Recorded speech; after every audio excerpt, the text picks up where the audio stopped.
நம்ம வாழ்க்கை மாறணும்னா நம்ம முதலீடு பண்ணணும், சேமிச்சா மட்டும் போதாது.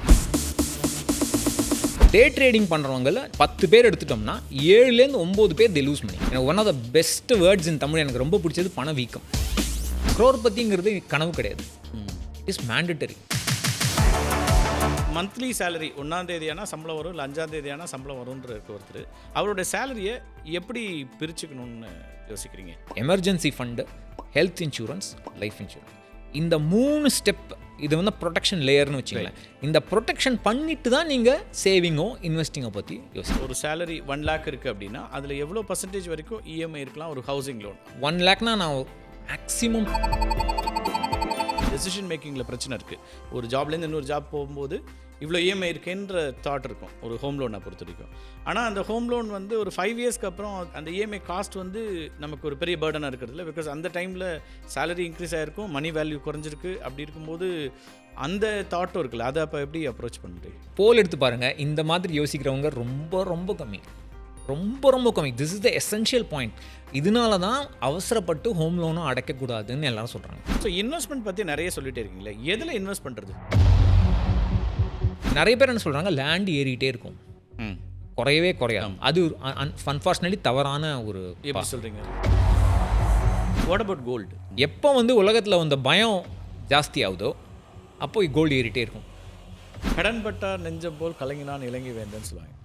ஸோ அவ்வளவு கடன்கிறது அவ்வளோ பெரிய ஒரு விஷயம் அப்படின்னு நினச்ச காலத்துலேருந்து இன்றைக்கி வந்து அது பார்ட் ஆஃப் லைஃப் அப்படின்னு மாறுதா? ஆமாம், அப்சல்யூட்லி.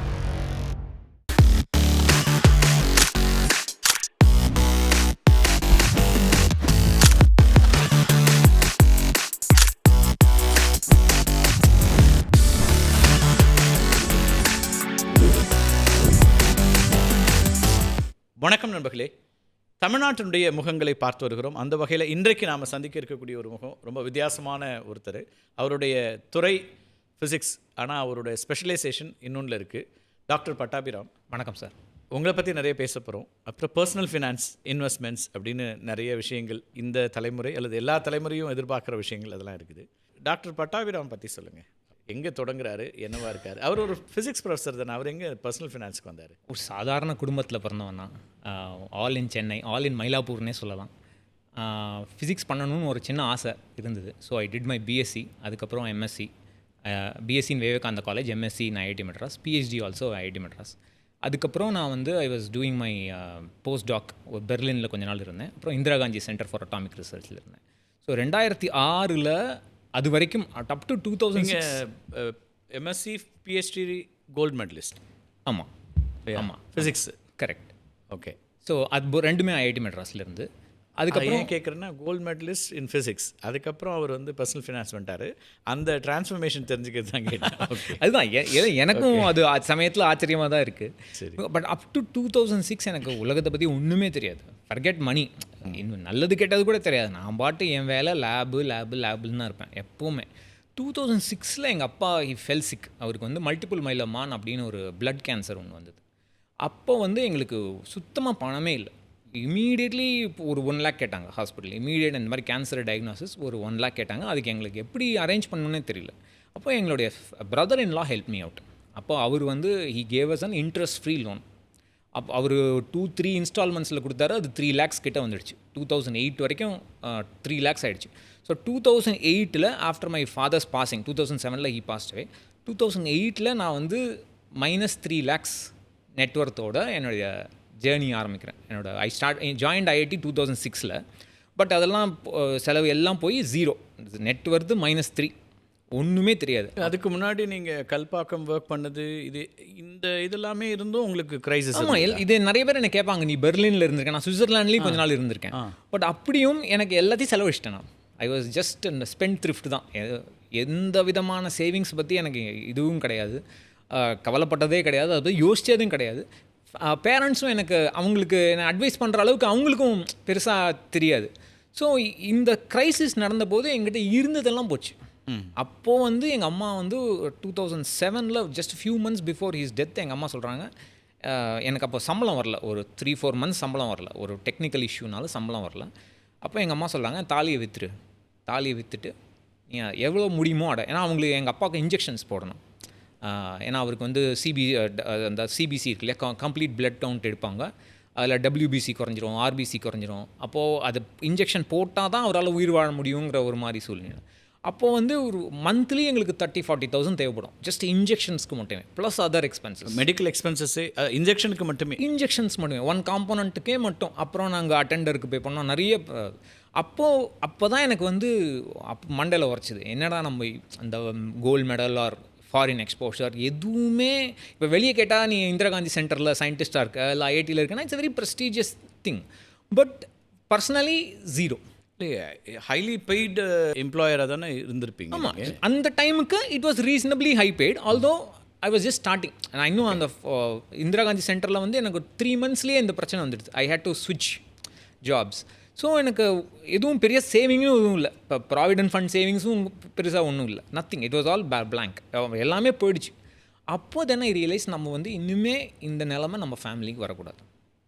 அப்போது நான் என்ன பண்ணணும், நான் என்ன கற்றுக்கணும். ஸோ அப்போ இந்த என்ன ரியலைஸ், நம்ம வாழ்க்கை மாறணும்னா நம்ம முதலீடு பண்ணணும், சேமிச்சா மட்டும் போதாது. ஸோ அப்போ சேமிக்கிறதுங்கிறது நமக்கு எல்லாருக்குமே தெரியும். ஃபிக்ஸட் சேவிங்ஸ் இருந்தது அப்போது. எங்கள் அம்மா அப்பாவோட சேவிங்ஸ் தான் மெயின். அவங்களோட சேவிங்ஸ் ஒன்றும் இல்லை, உங்கள் எல்லாமே போயிடுச்சு. முதல்ல இனிஷியலாகவே போயிடுச்சு. ஓகே. ப்ளஸ் நாங்கள் கடன் வாங்கி எல்லாம் போனதுக்கப்புறம் தான் அவங்க both of them are working. Parents 2 பேரும் ஒர்க் பண்ணிட்டு இருந்தாங்க. அப்படியும் அவங்களுடைய எல்லா ரிட்டையர்மெண்ட் எல்லாமே போயிடுச்சு. மேபி ஒரு 50,000 மிஞ்சிருக்கும், அவ்வளோதான் அந்த டைமில். அப்போ தான் எனக்கு உரைச்சிது, இந்த மாதிரி நம்ம we had to do something. இந்த மாதிரியே நம்ம வாழ்க்கை இருந்தோம்னா திருப்பி ஏதாவது ஒரு எமர்ஜென்சி வந்ததுன்னா என்னால் எதுவுமே பண்ண முடியாது, ஹேண்டில் பண்ண முடியாது. அப்போ தான் ஸ்டார்டட் ரீடிங். இன்வெஸ்டிங்னா என்ன, பவர் ஆஃப் கம்பவுண்டிங்னா என்ன. அதே மாதிரி எனக்கு என்ன ஒரே ஒரு பிரச்சனைனா, அதை மட்டும் பார்க்காம நான் ஃபிசிக்ஸ் ஸ்டூடெண்ட்னால ஃபிசிக்ஸில் வந்து ஆல்மோஸ்ட் 90% மேத்ஸ். ஸோ உங்களுக்கு மேக்ஸ் உங்களால் ஈஸியாக போட முடியும். ஸோ இந்த அனாலிசிஸ் பண்ணுறதுலேயும் ஒரு இன்ட்ரெஸ்ட் வந்தது. ஸோ பாஸ்ட் ரிஸ்க் என்ன, நிஃப்டியோட ஹிஸ்ட்ரியை பார்த்தேன். நிஃப்டி எவ்வளோ மேலே ஏறி இருக்குது, மேலே கீழே இறங்கியிருக்கு, அந்த மாதிரியான ஹிஸ்ட்ரியை அனலைஸ் பண்ணுறதுலேயும் ஒரு இன்ட்ரெஸ்ட் வந்தது. So that is how I start. சேமிப்பு பார்த்தாது இன்வெஸ்ட் பண்ணணுன்ற இடத்துல இருந்து அனலைஸ் பண்ண ஆரம்பிக்கிறீங்க. கரெக்ட். அதாவது நம்ம வாழ்க்கை மாறணும்னா முதலீடு செய்யணும். அப்போ தான் வந்து அதாவது முதலீடு செய்யணும்னா ரிஸ்க் எடுக்கணும்.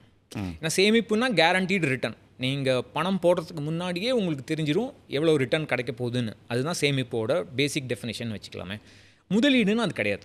முதலீடுனா நீங்கள் ரிஸ்க் எடுக்கிறீங்க, கேபிட்டலுக்கு ரிஸ்க் வரும். நீங்கள் 100 ரூபா போடுறீங்கன்னா அந்த 100 ரூபா திரும்பி வருமானு உங்களுக்கு ஒரு டவுட் இருக்குது. 90 ரூபா வரலாம், இல்லை 110 வரலாம். பட் அந்த ரிஸ்க் எடுத்தால்தான் உங்களால் வாழ்க்கையை மாற்ற முடியும். நான் மிடில் கிளாஸில் இருக்கேன்னா அந்த அப்பர் மிடில் கிளாஸ்க்கோ இல்லை அதுக்கு மேலே ஹை நெட்வொர்த் இண்டிவிஜுவலாக மாறுறதுக்கான ஒரு ஸ்டெப்பிங் ஸ்டோன் சேமிப்பு தான். ஸோ கால்குலேட்டிவ் ரிஸ்க் அப்படின்னா அது எப்படி பார்க்கணும்? அப்போ கால்குலேட் எடுக்கணும், பட் ஆனால் கால்குலேட்டிவாக இருக்கணுங்கிறது தான் பெருமளவுக்கு இருக்கிறதா இருக்கும். கால்குலேட்டிவ் ரிஸ்க் நான் ரீசெண்டாக அதை பற்றி நான் ஒரு ஆர்டிக்கல் எழுதினேன். அதாவது ரீசனபிள் ரிஸ்க், அன்ரீசனபிள் ரிஸ்க்னு 2 வகையாக பிரிக்கலாம் சார். ரீசனபிள் ரிஸ்க்னால் இப்போ நான் ஒரு யங்ஸ்டர், இப்போ தான் காலேஜ் முடிச்சிருக்கேன், இப்போ நான் ஒரு வேலைக்கு சேர்றேன். இப்போ வந்து எனக்கு இப்போ இன்னொரு ஆஃபர் வருது. பட் அந்த ஆஃபர் வந்து from a less stable company. But இது எனக்கு பிடிச்ச வேலை, நான் ஜம்ப் பண்ணலாமா, இந்த ஜம்ப் பண்ணலாமா இல்லையாங்கிறது அந்த ஏஜில் ஜம்ப் பண்ணலாம். அதுவே வந்து 35-40 ஆகிடுச்சுன்னா எனக்கு போகும்போது கொஞ்சம் யோசிப்போம். அப்போ அந்த ரிஸ்க் வந்து அன்ரீசனபிள் ஆகிடும். ரீசனபிள் ரிஸ்க்னால் யங் ஏஜில் நீங்கள் கெரியர் ஜம்ப்ஸ் பண்ணுறது, இல்லை சேலரி ஹைக்குக்காக வேறு வேலைக்கு போகிறது, வேறு ஊருக்கு போகிறது, அந்த மாதிரி ரிஸ்க் எடுக்கலாம். அது ஃபார் எக்ஸாம்பிள் இது ரீசனபிள் ரிஸ்க்.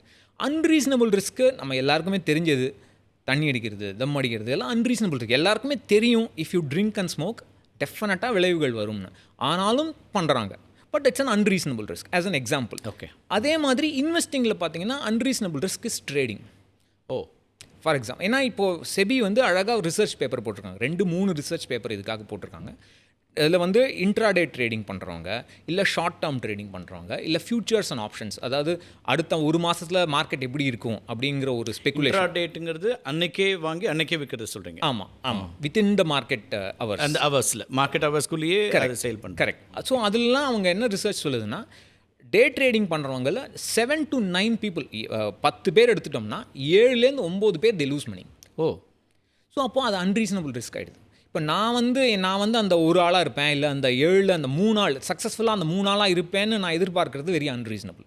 ஸோ டெஃபினட்டாக அதெல்லாம் அன்ரீசனபிள் ரிஸ்க். அன்ரீசனபிள் ரிஸ்க்ஸை நம்ம அவாய்ட் பண்ணோம். ரீசனபிள் ரிஸ்க்னு இன்வெஸ்டிங்னு பார்த்தீங்கன்னா equity investment. So one of the biggest benchmarks இன்வெஸ்டிங்லேயே பார்த்தீங்கன்னா பணவீக்கம். இப்போ லாங் டேர்மில் நான் யூஸ்வலாக சொல்கிற எக்ஸாம்பிளே சொல்கிறேன்னு, 1990 ரோட் சைடில் ஒரு டீ குடிக்கணும்னு வச்சுங்களேன், 50 பைசா இல்லை ₹1 தான் இருக்கும் சென்னையில். ரைட். கிராமத்துலலாம் போனோம்னா 25 பைசா டீ குடிச்சா. இப்போ வந்து பைசான்னா யங்ஸ்டர்ஸ்க்கு தெரியாது, அந்த மாதிரி ஆகிப்போச்சு. சரி. இப்போது இன்றைக்கி நீங்கள் சென்னையில் ஒரு ரோட் சைடில் டீ குடிக்கணும்னா 12 to 15 ருபீஸ் தேவைப்படும். ஸோ இப்போ நீங்கள் வந்து லெட்ஸே எங்கிட்ட அட்லீஸ்ட் 10 to 12 டைம்ஸ் இன்க்ரீஸ் ஆயிருக்கு.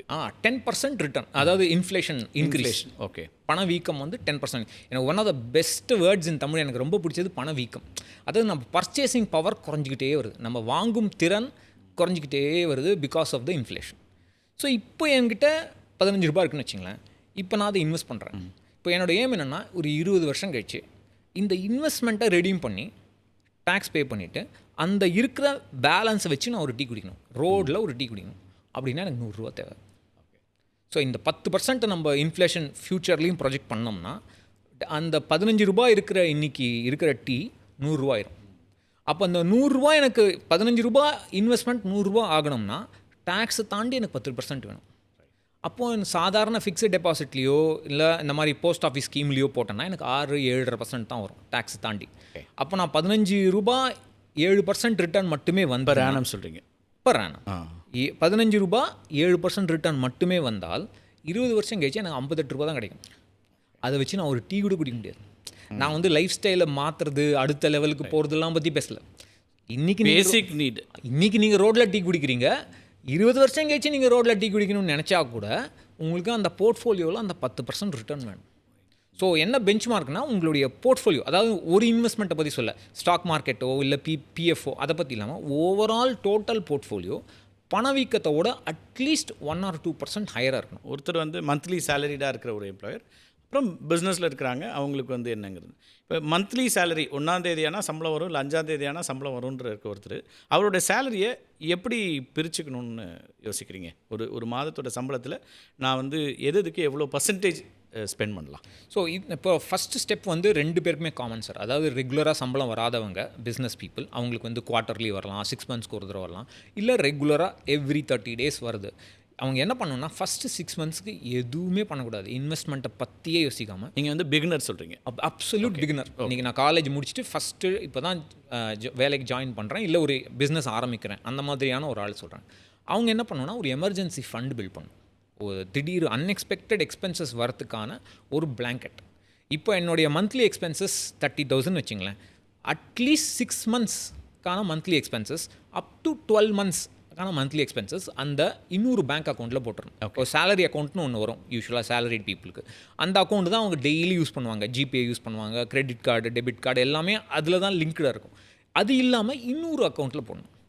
அதை அவங்க தொடக்கூடாது, எதானாலும் தொடக்கூடாது. ஒன்லி திடீர்னு யாரோ பைக்கில் இடிச்சுட்டு போயிட்டாங்க, இல்லை மொபைல் ஃபோன் கிராக் ஆகிடுச்சு, அந்த மாதிரியான எதிர்பாராத செலவுகளுக்கு மட்டும்தான் அதை யூஸ் பண்ணணும். ஸோ இவங்க 6 months to 12 months எக்ஸ்பென்ஸ் அவங்க அப் டு ஒரு 1 or 2 years கூட ஆகலாம். மேபி அஃப்கோர்ஸ் நம்ம சம்பாதியம் வருதுன்னா அது வந்து பேசிக் செலவு செஞ்சு தான் ஆகணும். பட் ஒரு 10% அதுலேருந்து எடுத்து எமர்ஜென்சி ஃபண்டுக்கு சரி கொஞ்சம் கொஞ்சமாக அந்த எமர்ஜென்சி ஃபண்டை பில்ட் பண்ணணும். அதுதான் பிக்கெஸ்ட் ஃபவுண்டேஷன். ஏன் அது ஃபவுண்டேஷன் சொல்கிறேன்னா, ஓகே நீங்கள் இன்வெஸ்ட் பண்ண ஆரம்பிக்கிறீங்க, இல்லை முதலீடு சேவிங் பண்ணுற ஆரம்பிக்கிறீங்கன்னு வச்சிங்களேன், ஏதாவது ஒரு பெரிய செலவு வருது, ஃபஸ்ட்டு நம்ம என்ன கை வைப்போம்னா அதில் தான் கை வைப்போம், அந்த இன்வெஸ்ட்மெண்ட்டை கை வைப்போம். ஃபஸ்ட்டு இன்வெஸ்ட் பண்ணுறதை நிறுத்திடுவோம். ரெண்டாவது அதுக்கு மேலே செலவு போச்சுன்னா இருக்கிற இன்வெஸ்ட்மெண்ட்டை எடுப்போம். அதை எவ்வளோவுக்கு எவ்வளோ மினிமைஸ் பண்ணுறோமோ அவ்வளோவுக்கு எவ்வளோ நமக்கு வெல்த் பில்ட் ஆகும். ஸோ ஃபஸ்ட்டு ஸ்டெப் யாராக இருந்தாலும், வெதர் ரெகுலர் எம்ப்ளாயியாக இருந்தாலும் சரி, பிஸ்னஸ் பீப்புளாக இருந்தாலும், அந்த எமர்ஜென்சி ஃபண்ட் இருக்கிறது ரொம்ப ரொம்ப ரொம்ப குறைட். ஓகே. நெக்ஸ்ட்டு ஸ்டெப் வந்து ஹெல்த் இன்சூரன்ஸ். ஸோ யூஸ்வலாக சேலரி பீப்புளுக்கு குரூப் ஹெல்த் இன்சூரன்ஸ் ஆஃபீஸ்லேயே கிடச்சிரும். ஸோ அந்த குரூப் ஹெல்த் இன்சூரன்ஸோட டேர்ம்ஸை பற்றி படிக்கணும். ஹெச்ஆரை போய் கொஞ்சம் தொணத்து எனக்கு அந்த டாக்குமெண்ட் கொடு, அவங்களுக்கே தெரியும், சில பேருக்கு தெரியாது. பட் அந்த டேர்ம் குரூப் இன்சூரன்ஸோட டாக்குமெண்ட்டை படித்து ஒரு கிளைம் வந்தால் என்ன பண்ணணும். ஏன்னா நிறைய பேர் என்ன பண்ணுவாங்க, நான் கார்பரேட்ஸில் போய் பார்க்கும்போது எவ்வளோ பேர் கிளைம் பண்ணியிருக்கீங்கன்னு கேட்பேன். ஒரு 4-5 பேர் கை தூக்குவாங்க. எவ்வளோ பேருக்கு உங்களுடைய ரூல்ஸ், அந்த ஹெல்த் இன்சூரன்ஸ் ரூல்ஸை பற்றி தெரியும்னா அந்த 4-5 பேருக்கு தான் தெரியும். ஸோ அவங்க கிளைம் வந்தால் தான் அந்த ரூல்ஸை பற்றி நாலேஜ் இருக்கு. அது முன்னாடியே நீங்கள் படித்து வச்சுக்கணும். இந்த மாதிரி ஒரு அன்எக்ஸ்பெக்டட் கிளைம்னா என்ன பண்ணணும், அதை எப்படி ஹேண்டில் பண்ணணும். It will take only 20 minutes of your time. அது கூட நம்மளால முடியாதுன்னு. இப்போ சில ஆஃபீஸில் வந்து எம்ப்ளாயருக்கு மட்டும்தான் இருக்கும், சில ஆஃபீஸில் ஹோல் ஃபேமிலிக்கு இருக்கும். அப்சல்யூட்லி. ஸோ அந்த அது பெனிஃபிட்ஸ் எக்ஸாக்ட்லி. அதை சில பேருக்கு வந்து இன்லாஸ் கூட கவர் பண்ணலாம் எக்ஸ்ட்ரா ப்ரீமியம் கட்டி. ஓகே. பட் ஒன்லி திங் இப்போ என்ன ஆயிடுச்சுன்னா, இப்போ வந்து குரூப் ஹெல்த் இன்சூரன்ஸ் ரொம்ப எக்ஸ்பென்சிவாக போயிடுச்சு. ஓ.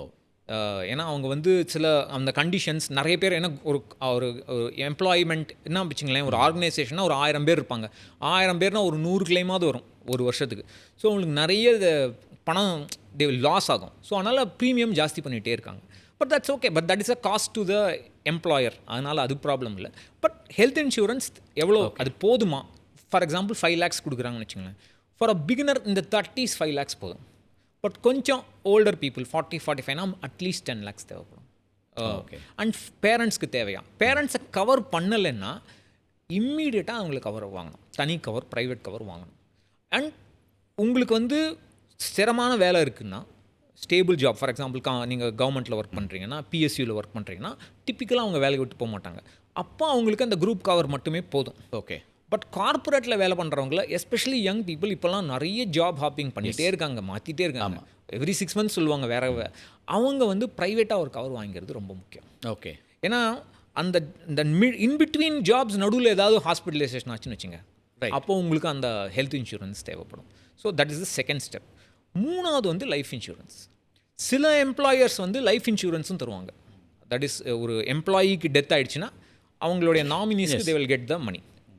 அந்த பாலிசி இஸ் அவைலபிள். அது இருக்கான்னு முதல்ல தெரிஞ்சுக்கணும். நிறைய பேருக்கு அது தெரியவும் தெரியாது. ஏன்னா ஏதோ அப்படி பிடிக்கிறாங்கப்பா எது இல்லைன்னு அப்படிலாம் சொல்லுவாங்க. இப்போ அது இருக்கான்னு முதல்ல தெரிஞ்சுக்கணும். ரெண்டாவது அது போதுமானு செக் பண்ணணும். ஃபார் எக்ஸாம்பிள் 30 lakhs 40 lakhs அப்படின்னா அது மேபி மூச்சுவலாக போகாது. ஏன்னா ஒரு லெட்ஸே ஒரு 30 வயசு திடீர்னு இறந்துட்டாருன்னு வச்சுங்களேன், அவருக்கு வந்து சின்ன குழந்தை இருக்குது. அந்த குழந்தை வந்து படித்து ஸ்கூல் முடித்து ஸ்கூல் ஃபீஸ் கட்டணும், காலேஜ் ஃபீஸ் கட்டணும். அதுக்கப்புறம் அவங்க தான் அந்த வேலைக்கு போய் தான் அந்த ஃபேமிலியை சப்போர்ட் பண்ணணும். அது வரைக்கும் we need money to support the family. Okay. So அந்த ஹெல்த் லைஃப் கவர் வந்து ஒரு 1 crore தேவைப்படும். It's very inexpensive. ஒரு நான் ஸ்மோக்கர் நான் ட்ரிங்கருக்கு ஒரு 25-year-oldனு வச்சுங்களேன், அவருக்கு 1 crore வந்து ஈஸியாக 5,000-6,000 கிடைக்கும் பர் இயர். ஸோ இந்த 3 தான் main sir. Emergency fund, health insurance, life insurance. இந்த 3 ஸ்டெப் இது வந்து ப்ரொடெக்ஷன் லேயர்னு வச்சுக்கலாம். இந்த ப்ரொடெக்ஷன் பண்ணிட்டு தான் நீங்கள் சேவிங்கோ இன்வெஸ்டிங்கை பற்றி யோசிக்கணும். இப்போ நான் வந்து ஒரு ஹவுசிங் லோனோ இல்லை வெஹிக்கிள் லோன் இப்படி நிறைய லோன்ஸோட இருக்கக்கூடியதாக இருக்குது. இப்போ அதை எப்படி பார்க்குறீங்க? Whether we can go for loans or அதில் ரொம்ப கான்ஷியஸாக தான் இருக்கணும் அப்படின்னு பார்க்க வேண்டியிருக்கா? நீங்கள் ஒரு தடவையும் லோன் எடுத்திங்கன்னா உங்களுடைய இன்வெஸ்ட்மெண்ட்ஸ் தான் அடிபடும். நீங்கள் எப்படி எவ்வளோ இஎம்ஐ கட்டுறீங்களோ, எவ்வளோ பர்சன்டேஜ் வரைக்கும், இப்போ ஒரு சேலரி 1 lakh இருக்குது அப்படின்னா அதில் எவ்வளோ பர்சன்டேஜ் வரைக்கும் இஎம்ஐ இருக்கலாம் ஒரு ஹவுசிங் லோன், அப்படி அது மாதிரி ஏதாவது சொல்ல முடியுமா? ஸோ 1 lakhனா நான் மேக்ஸிமம் 30% மேலே எக்ஸீட் ஆகக்கூடாது. ஓகே. எல்லா லோனும் சேர்ந்து. ப்ரெஃபரபிளி ஒன்லி லோன் நீங்கள் வாங்குறது ஒரே லோன் ஹோம் லோனாக தான் இருக்கணும் ப்ரெஃபரபிளி. ஏன்னா மற்றது எல்லாமே டிப்ரிஷியேட்டிங் அசட்ஸ். இப்போல்லாம் மொபைல் ஃபோன் லோனில் வாங்குறாங்க. ஆமாம். பட் கொஞ்சம் வெயிட் பண்ணி தான் அது ப்ரைஸ் இறங்கி தான் வாங்கலாம். அவ்வளோ ஒன்றும் பெரிய அர்ஜென்ட் இல்லை. வெஹிக்கிள் வந்து சில பேருக்கு ரொம்ப தேவை. வெஹிக்கிள் வேணும் எனக்கு, ஆஃபீஸ் கம்யூட்டுக்கு எனக்கு வெஹிக்கிள் வேணும்னா ஓகே அது வாங்கி தான் ஆகணும், அதை பற்றி இல்லை. பட் ஆசைக்காக வாங்குறத எவ்வளோக்கு எவ்வளோ அவாய்ட் பண்ண முடியுமோ அவ்வளோக்கு எவ்வளோ அவாய்ட் பண்ணுறது. இல்லை அதில் என்ன இதாகிடுச்சுன்னா சார், இப்போ வந்து ஒரு காலத்தில் லக்ஸுரி அப்படின்னு இருந்ததெல்லாம் இப்போ இன்றைக்கி எசென்ஷியல்னு மாறக்கூடியதும் பார்க்குறோம்.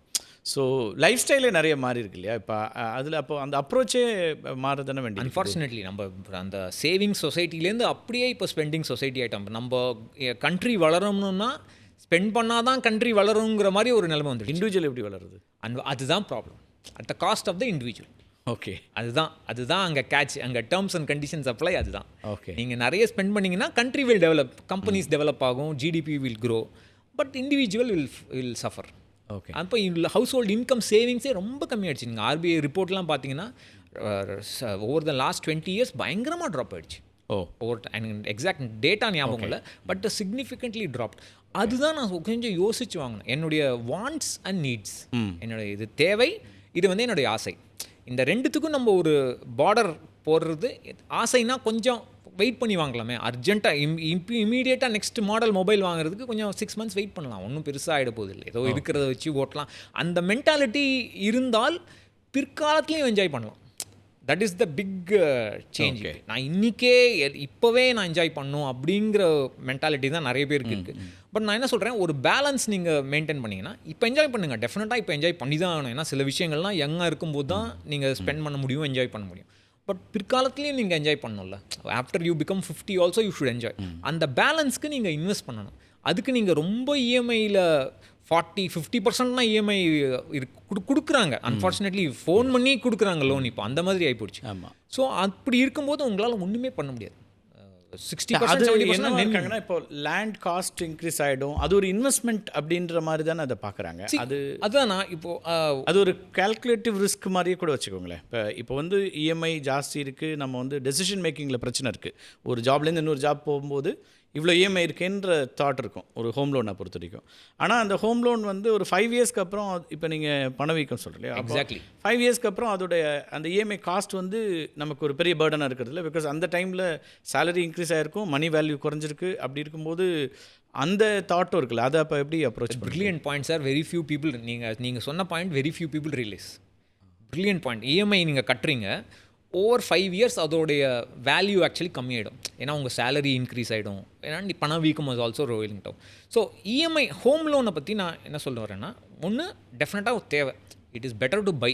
எல்லாருமே என்ன அட்வைஸ் பண்ணுவாங்கன்னா, நீங்கள் ஒரு 28, 29, 30 அந்த 30 பார்டரில் ஒரு வீடு உங்களுக்கு தேவைன்னா வீடு வாங்குறது பெட்டர்.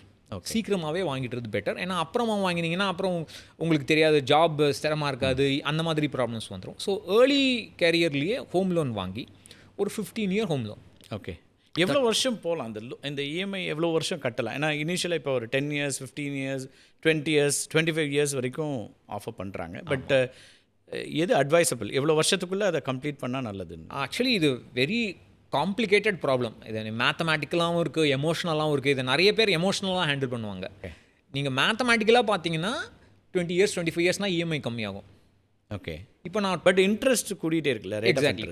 ஸோ ஃபஸ்ட்டு வந்து ஒரு 30-ish ஏஜில் வந்து நீங்கள் ஹோம் லோன் ஸ்டார்ட் பண்ணலாம். அப் டு ஒரு 15 இயர்ஸ் டிப்பிக்கல் இது வந்து. அண்ட் என்ன ஒன்றுனா, உங்களுக்கு 30 to 40% தாண்டக்கூடாது உங்கள் டேக் ஹோம் பே. அதாவது உங்கள் டேக் ஹோம் பேனா உங்கள் including your spouse, total take home pay of the family. Yes, அதுதான் கணக்கு. 30 to 40%க்குள்ளே இருந்தால் நீங்கள் என்ன பண்ணலாம், எக்ஸ்பென்சிவும் ஹேண்டில் பண்ணலாம், இஎம்ஐயும் ஹேண்டில் பண்ணலாம், கொஞ்சம் இன்வெஸ்ட்டும் பண்ணலாம். ஓகே. ஸோ நீங்கள் என்ன ஸ்டேஜில் ஹோம் லோன் ஆரம்பிக்கணும்னா, உங்களோட இன்வெஸ்ட்மெண்ட்ஸ் 0 ஆகிடக்கூடாது. நீங்கள் ஹோம் லோன் ஸ்டார்ட் பண்ணிங்கன்னா இன்வெஸ்ட்மெண்ட் 0 ஆகிடக்கூடாது. ஓகே. டெஃபினட்டாக குறையும், அந்த இஎம்ஐ அளவுக்கு டெஃபினட்டாக குறைய தான் செய்யும். பட் அது அட்லீஸ்ட் 15 to 20% கண்டினியூ ஆகிற அளவுக்கு அந்த ஸ்டேஜ். அப்போ உங்களுக்கு அஃப்கோர்ஸ் பையிங் மெச்சூரிட்டியும் வேணும். ஒரு 25ல் ஹோம் லோன் ஸ்டார்ட் பண்ணுறத விட ஒரு 30-32ல் நீங்கள் ஸ்டார்ட் பண்ணிங்கன்னா you will have little bit more maturity. உங்களுக்கு தெரியும் இப்படி தான் விற்பாங்க, ஃபோம் ஒன்று விற்பாங்க, வாங்கியே ஆகணும்னு விற்பாங்க. But it is not so அர்ஜென்ட்னு உங்களுக்கு ஒரு மெச்சூரிட்டி இருக்கும். That is the second point. Third point is, அவசரப்பட்டு நிறைய பேர் என்ன பண்ணுவாங்க, இந்த இன்ட்ரெஸ்ட்டை ஆட் பண்ணுவாங்க. ஒரு ஹோம் லோன்னா 15 வருஷம், இப்போ நான் 1 கோடி ரூபாய்க்கு ஹோம் லோன் வாங்குறேன், இதுக்கு இன்ட்ரெஸ்ட்டை இவ்வளோ கட்டுறேன்னு சொல்லி ஆட் பண்ணுவாங்க. அந்த மாதிரி அக்ராஸ் த இயர்ஸ் இன்ட்ரெஸ்ட்டை சிம்பிளாக ஆட் பண்ணுறது தப்பு. ஓகே. ஸோ நீங்கள் சொல்கிற பிரில்லியன்ட் பாயிண்ட் பணவீக்கம். ஸோ என்னோட இஎம்ஐ இருக்குன்னா அந்த இஎம்ஐ வந்து அதோடைய பவர் வந்து குறைஞ்சிக்கிட்டே போகும், அதோட வேல்யூ குறைஞ்சிட்டே போகும். Because my salary is increasing, inflation is bringing it down. அப்போ நான் என்ன பண்ணலாம், அதாவது எப்படி சொல்லலாம், இனிஷியலாக இப்போ வந்து இன்றைக்கி நம்ம இஎம்ஐ 50,000 கட்டுறோம் அப்படின்னா, இந்த 50,000 ரூபாய்க்கு இன்றைக்கி இருக்கிற வேல்யூ 5 வருஷத்துக்கு பிறகு இருக்காது. கரெக்ட். அப்போ அது ஒரு சின்ன மணி ஆகிடும். அதாவது அமௌண்ட்டாக நம்பராக அதே 50,000 தான், பட் அதோட வேல்யூ வந்து அவ்வளோ சிரமமாக இருக்காது ஃபேஸ். நீங்கள் போல் எடுத்து பாருங்கள், இந்த மாதிரி யோசிக்கிறவங்க ரொம்ப ரொம்ப கம்மி, ரொம்ப ரொம்ப கம்மி. This is the essential point. இதனால தான் அவசரப்பட்டு ஹோம் லோனும் அடைக்கக்கூடாதுன்னு எல்லாரும் சொல்கிறாங்க. ஓகே. ஏன்னா அதோட வேல்யூ கம்மியாகிட்டே போகுது. நீ முதல்லையே வந்து உன்னால் கம்ஃபர்டபுளாக ஹேண்டில் பண்ணுற அளவுக்கு நீ லோன் வாங்கினீங்கன்னா அது பாட்டு ஓடிட்டு போ, அது பாட்டு ஏதோ ஒரு டிடக்ஷன் அது பாட்டு ஓடிட்டு போ. எவ்வளோ மேக்ஸிமம் உனக்கு ஒரு போனஸ் வரும், இல்லை இன்க்ரிமெண்ட் வரும், இல்லை பே ஹைக் வரும், ப்ரொமோஷன் வரும். அப்போ வந்து எவ்வளோ வருதோ அதில் கொஞ்சம் அமௌண்ட் எடுத்து ப்ரீபே பண்ணிக்கலாம். இப்போ ஒரு கொஷின் இருக்குது. இப்போ எங்களை மாதிரி நிறுவனங்களில் வந்து இப்போ வேரியபிள் பே இருக்கும். ஒரு வருஷத்துக்கு பிறகு ஒரு போனஸ் மாதிரி ஒரு அமௌண்ட் வருதுன்னா, அதை இப்போ ஹோம் லோன் இஎம்ஐயில் பே பண்ணுறது பெஸ்ட்டா அல்லது இன்வெஸ்ட் பண்ணுறது பெஸ்ட்டா? Again very nice question. இது நான் என்ன சொல்கிறேன், மேத்தமேட்டிக்கலாக பார்க்காம எமோஷ்னலாகவே பார்க்கலாம். ஓகே. நிறைய பேருக்கு ஃபஸ்ட்டு வீடு இல்லையேன்னு ஒரு எமோஷன்ஸ், எனக்கு சொந்த என்னுடைய ரூஃப்னு சொல்லிக்க எதுவும் இல்லைன்னு ஒரு எமோஷன்ஸ் வரும். அதுக்காக லோன் வாங்குவாங்க. ஏன்னா லோன் வாங்கினா தான் அவங்களால வீடு வாங்க முடியும். ஐயோ இவ்வளோ இன்ட்ரெஸ்ட் போதேன்னு ஒரு எமோஷன் வரும். செகண்ட், அதுக்கு நான் என்ன சொல்லுவேன், அதுக்காக என்ன பண்ணுவாங்க, அவதியாக அதை வந்து 8 years 7 yearsலேயே ப்ரீபே பண்ணிவிடுவாங்க. அது பண்ணாத. உனக்கு அந்த போனஸ் வருதா, additional salary because of promotion வருதா, அதை பாதியாக பிரிச்சுக்க. பாதியை ப்ரீபே பண்ணிக்க, பாதியை நீ இன்வெஸ்ட் பண்ணிக்க. என்ன பண்ணாலும் இந்த இன்வெஸ்ட்மெண்ட்ஸில் கை வைக்க. ஓகே. ஆனால் எனக்கு என்னோட பேங்கர் ஒரு ஃப்ரெண்ட் சொன்னார், சீனியர் பொசிஷனில் இருக்கிறவர், லார்ஜ்லி 7 to 8 yearsல ஹோம் லோனை கம்ப்ளீட் பண்ணுறாங்கன்றாங்க. ஆவரேஜாக அவங்க கொடுக்குற லோன்ஸில் 7 to 8 yearsல கம்ப்ளீட் பண்ணுறது தான் ஜாஸ்தி. நீங்கள் சொன்ன லாஜிக்கை புரியாதனால அப்படி பண்ணுறாங்க. நீங்கள் சொன்ன இஎம்ஐ பணவீக்கத்தினால குறைஞ்சிக்கிட்டே போகுது அப்படிங்கிற லாஜிக்கு நிறைய பேருக்கு தெரியாது. இல்லை, அது என்ன இருக்குன்னா சார், ஒரு ஆங்ஸைட்டி இருக்குல்ல நமக்கு வந்து. இப்போது வந்து நீங்கள் ஐடி எடுத்துக்கோங்க, ஆர் எனி இண்டஸ்ட்ரி, 40-45க்கு மேலே அவங்களோட ஸ்பேஸ் ரொம்ப குறைஞ்சிட்டே இருக்குது. ஒரு எம்ப்ளாயரோட எம்ப்ளாய்மெண்ட்டே கொஷின் ஆகுது அப்படின்னா, அதுக்கு முன்னாடி நம்ம இந்த கமிட்மெண்ட்ஸ் இல்லாமல் ஆயிடலான்ற ஒரு தாட் இருக்கலாம் அதுக்கு பின்னாடி. இல்லை, அதுக்கு நான் என்ன சொல்வேன், அந்த மாதிரி உங்களுக்கு ஒரு நிலைமை வருதுன்னு வச்சுங்களேன். சப்போஸ் இப்போ என்னுடைய இண்டஸ்ட்ரி வந்து ரொம்ப வாலட்டைலாக இருக்குது. ஃபார் எக்ஸாம்பிள் ஏஐனால் எப்போ வேலை போகுமோன்னு தெரியாது. அந்த மாதிரி நான் என்ன சொல்லுவேன், அந்த அமௌண்ட்டை ப்ரீபே பண்ணாதீங்க, ஹோம் லோனுக்கு போட்டுறாதீங்க. ஓகே. தனியாக ஒரு இன்வெஸ்ட் பண்ணுங்கன்றீங்க. தனியாக அதுக்குன்னு ஒரு இன்வெஸ்ட்மெண்ட், புது மியூச்சுவல் ஃபண்டோ ஏதோ ஒன்று ஓப்பன் பண்ணி வச்சுங்க. அது வந்து ஹோம் ப்ரீபேமெண்ட் அக்கௌண்ட்டுனே போட்டு வச்சுங்க, எழுதி வச்சுங்க. சப்போஸ் உங்களுக்கு வேலை போச்சுன்னா அதை எடுத்து ப்ரீபே பண்ணிடுங்க. ஸோ இன்வெஸ்ட்மெண்ட் பற்றி நிறைய சொல்லிட்டே இருக்கீங்களே, எதில் இன்வெஸ்ட் பண்ணுறது? இப்போது பேசிக்காக கோல்டு, லேண்டு அல்லது இந்த மியூச்சுவல் ஃபண்ட்ஸ் எப்படின்னா, எதில் இன்வெஸ்ட் பண்ணுறது நல்லதுன்னு பார்க்கலாம். அல்லது எவ்வளோ இன்வெஸ்ட் பண்ணலாம், இது எல்லாமே பண்ணணுமா அல்லது ஏதாவது செலக்டிவாக பண்ணது நல்லதா அப்படின்னா? ஸோ இப்போ நம்ம வந்து ஒரு பேசிக் ஸ்டெப்ஸை பற்றி பார்த்தோம் sir. Life insurance, health insurance, emergency. அதுக்கப்புறம் சேமிப்பு அண்ட் முதலீடு. சேமிப்பை பற்றி முதல்ல ஒரு ப்ரீஃபாக சொல்லிடுறேன். சேமிப்புங்கிறது என்னென்னா, அடுத்த வருஷம் நான் என்னோடய ஸ்கூலுக்கு டியூஷன், பசங்களுடைய ஸ்கூலுக்கு டியூஷன் ஃபீ பே பண்ணணும், இல்லை அவங்க 2 வருஷத்தில் இந்த ஒரு ட்ரிப்பு போகணும்னு சொல்கிறாங்க. அந்த மாதிரியான ஷார்ட் டேர்ம் கோல்ஸுக்கெலாம் சாதாரண நமக்கு தெரிஞ்ச ரெக்கரிங் டெபாசிட், பேங்க் டெபாசிட்ஸ் போதும். வேறு எந்த விதமான ஃபேன்சி ப்ராடக்ட்ஸ் எதுவுமே தேவையில்லை. நம்மளுடைய சேலரி அக்கௌண்ட் இருக்கிற பேங்க்கில் ஆன்லைன்லேயே அப்படியே எஃப்டி ஓப்பன் பண்ணிக்கலாம், ஆர்டி ஓப்பன் பண்ணிக்கலாம். அது போதும். 10 years கழிச்சு, இப்போ தான் என்னுடைய பையன் ஹையர் எஜுகேஷனுக்கு பிளான் பண்ணுறோம். எக்ஸாக்ட்லி. இப்போ எனக்கு வந்து 2nd standard படிக்கிறான் என்னோட பையன். அவன் வந்து காலேஜ் எஜுகேஷன் ஆஃப்டர் 10 years 12 yearsனு வச்சுங்களேன். அதுக்கெல்லாம் முதலீடு பண்ணணும். நம்ம ரிட்டையர்மெண்ட், பர்டிகுலர்லி ரிட்டையர்மெண்ட், அதுக்கு தான் நான் யூஸ்வலாக முன்னாடி சொன்ன மாதிரி எமோஷன் சொல்கிறேன் இல்லையா. எல்லாத்துக்கும் எமோஷன் ஆவாங்க சார். கோல்டுனா எமோஷன் ஆவாங்க, லேண்டுனா எமோஷன் ஆவாங்க, ஹோம் லோன்லாம் எமோஷன் ஆவாங்க. ரிட்டையர்மெண்ட்டை பற்றி எமோஷன் ஆகுறது ரொம்ப கம்மி. என்னுடைய ஜெர்னியோட டேர்னிங் பாயிண்ட்டு, இந்த மாதிரி நான் வாழ்க்கை ஃபுல்லாக இருந்துடக்கூடாது, ரிட்டையர்மெண்ட்டில் நான் ஃபைனான்ஷியலி இண்டிபெண்ட்டாக இருக்கணும் அப்படிங்கிற ஒரு புரிதல் வந்ததுனால தான் என்னுடைய அதை டேர்னிங் பாயிண்ட்டாக நான் சொல்லுவேன். I became very emotional about retirement. எனக்கு ரிட்டையர்மெண்ட்டை பற்றி ரொம்ப எமோஷ்னல் ஆகிடுவேன். ஸோ அந்த ரிட்டையர்மெண்ட்டுக்கும் முதலீடு பண்ணணும். ஸோ இந்த முதலீடு எப்படி பண்ணலாம் ஃபார் அ பிகினர் அப்படின்னு பார்த்தீங்கன்னா, சப்போஸ் உங்களோட இபிஎஃப் ஆர் பிபிஎஃப் என்ன உங்களுக்கு பிடிக்கிறாங்க. சில ஆர்கனைசேஷன்ஸில் என்பிஎஸ் இருக்கும், நேஷ்னல் ஸ்கீம். அதில் எவ்வளோ பிடிக்கிறாங்கன்னு பாருங்கள். 5,000 பிடிக்கிறாங்கன்னு வச்சுக்கோங்களேன். அட்லீஸ்ட் 5,000 உங்களால் சேவ் பண்ண முடியுமா additional from your take home pay? Okay. 5,000 பிடிக்கிறாங்க, டேக் ஹோம் பே வருது, அதுலேருந்து அட்லீஸ்ட் 5,000 அதே amount equivalent to EPF matching contribution சொல்லுவாங்க. 5,000 உங்களால் மேனேஜ் பண்ண முடியுமா? அதை எடுத்து ஒரு சிம்பிளான ஈக்விட்டி இண்டெக்ஸ் ஃபண்ட், அதாவது அது எந்த ஸ்டாக்லையும் இன்வெஸ்ட் பண்ணாது, நிஃப்டியில் என்ன ஸ்டாக் இருக்கோ அதை மட்டும் இன்வெஸ்ட் பண்ணும், இல்லை சென்செக்ஸில் என்ன ஸ்டாக்ஸ் இருக்கோ அதை மட்டுமே ட்ராக் பண்ணும். ஸோ நிஃப்டி இருக்குது, சென்செக்ஸ் இருக்குது, நிஃப்டி 100 இருக்குது, 100 ஸ்டாக்ஸ், நிஃப்டி 500 இருக்குது, 500 ஸ்டாக்ஸ். இந்த மாதிரியான ஒரு இண்டெக்ஸ் ஃபண்டில் போட்டால் எந்த வித ப்ராப்ளமும் இல்லை. அதாவது ஃபண்ட் மேனேஜர் ஸ்டார் ரேட்டிங்லாம் சொல்லுவாங்க இல்லையா, மியூச்சுவல், அந்த பற்றி கவலைப்பட வேணாம். இந்த ஃபண்ட் மேனேஜர் வந்து விட்டுட்டு வேறு வேலைக்கு போயிட்டான், அந்த மாதிரி எந்த விதமான ரிஸ்க்கும் இல்லாமல், மற்ற ஃபண்டு இப்படி பண்ணுது, ஏன் ஃபண்டு, அந்த மாதிரி எந்த விதம் ஃபோமோவும் இல்லாமல் நிம்மதியாக க்ளீனாக இன்வெஸ்ட் பண்ணலாம். அவங்க youngsters can look at Dhar careers. இந்த இன்வெஸ்ட்மெண்ட்டை பற்றியே பார்த்துட்டு இல்லாமல் இது பாட்டுக்கு இன்வெஸ்ட் பண்ணட்டும், அவங்க அப்ஸ்கில்லிங் அதெல்லாம் பண்ணலாம். ஓகே, அந்த மாதிரியான. ஸோ இதுக்கு டைம் இருக்கும். ரொம்ப சிம்பிளஸ்ட்டாக வச்சுக்கிறது நம்மளோட பிஎஃப் அமௌண்ட்டை ஈக்குவலண்ட்டாக ஒரு மேட்ச் பண்ணி இன்னொரு சேவிங்ஸ் அப்படி அதுக்கு மேலே பண்ண முடிஞ்சால் இன்னும் பெட்டர். ரொம்ப கம்மியாக இருக்கிறது அந்த மினிமம் அமௌண்ட். அஃப்கோர்ஸ் நிறைய பேரால் அது முடியாமல் இருக்கலாம். ஓகே. மெயினாக ஏன் முடியாதுன்னா அவங்க ரெண்டில் இருப்பாங்க. Okay. Rent is the biggest expenditure அர்பனில். அர்பன் இப்போ வந்து செமி அர்பன் எல்லா இடத்துலையுமே எல்லாத்துலேயும் வந்துடுச்சு. மெட்ராஸ்லேயே அவ்வளோ பெருசாகிடுச்சு ரெண்ட்டு. பாம்பேலாம் கேட்கவே வேணாம், அவங்களோ தே காண்ட் ஈவன் ப்ரீத் அந்த மாதிரி. பட் ரெண்ட் தான். அப்போது என்னன்னா அவங்க கணக்கு வச்சுக்கணும். ஓகே, என்னால் இப்போ முடியல, என்னால் இப்போ 5,000 என்னுடைய பிஎஃப் டிடக்ஷன், என்னால் 2,000 தான் இன்வெஸ்ட் பண்ண முடியும். No problem. பட் நீங்கள் எழுதி வச்சுங்க, இந்த வருஷம் நான் 2,000 போடுறேன், நெக்ஸ்ட் இயர் என்னால் 2,500 முடியுமா? ஓகே, அந்த மாதிரி ஒரு ட்ராக் பண்ணிங்க. எவ்வளோக்கு எவ்வளோ அதை ட்ராக் பண்ணி இன்வெஸ்ட் பண்ணி இன்வெஸ்ட்மெண்ட்டை குறைக்கக்கூடாதுன்றீங்க. முதலீடை குறைக்காம என்ன அளவுக்கு முடியுமோ அந்த அளவுக்கு எவ்வளோ முடியுமோ பண்ணுங்க. அதை பற்றி கவலைப்படாதீங்க. நிறைய பேர் என்ன பண்ணுவாங்கன்னா, அந்த ஒரு ஸ்டூடெண்ட்ஸ்க்கும் இந்த ப்ராப்ளம் வரும். அவங்க படிக்கும்போது நான் நல்லா வருவேனா, என்னோட வாழ்க்கை பிரகாசமாக இருக்குமா, அது ஒரு டீச்சரோட வேலை வந்து டெஃபினட்டாக முடியும் அப்படின்னு சொல்கிறது தான். அதேமாரி தான் நான் சொல்கிறேன், 100% கான்ஃபிடென்ட்டாக சொல்கிறேன். ஓகே, நான் வந்து எந்த விதமான எஃபர்ட்டும் போடாமல் சாதாரணமாக ரெகுலராக இன்வெஸ்ட் பண்ணி ஒரு சாதாரண பெரிய சம்பளம்லாம் இல்லை, எனக்கு கார்ப்பரேட் அளவுக்கு சம்பளம்லாம் கிடையாது. although IIT salary is good salary, but I was able to achieve financial independence only regular investing மட்டும் வச்சுக்கிட்டோம். இது வந்து நீங்கள் வந்து ஷேர்ஸில் சொல்கிறீங்க, மியூச்சுவல் ஃபண்ட்ஸ் சொல்கிறீங்க, ஒரு ஈக்விட்டி இண்டெக்ஸ் ஃபண்ட், வேறு எதுவுமே வேணாம். ப்ளஸ் உங்களுடைய பிஎஃப் டிடக்ஷன், இந்த ரெண்டு உங்கள் போர்ட்ஃபோலியோ லாங் டேர்ம் போர்ட்ஃபோலியோ, அதாவது நீங்கள் இன்வெஸ்ட்மெண்ட் போர்ட்ஃபோலியோ. கோல்டோ லேண்டோ இதோட கம்பேர் பண்ணால் அவ்வளோ பெஸ்ட். அதாவது என்னுடைய ஆர்குமெண்ட் என்ன, நிறைய பேர் இதுக்காக என்னை திட்டுவாங்க. லேண்ட் வந்து எனக்கு தேவைன்னா நான் வாங்குறேன்.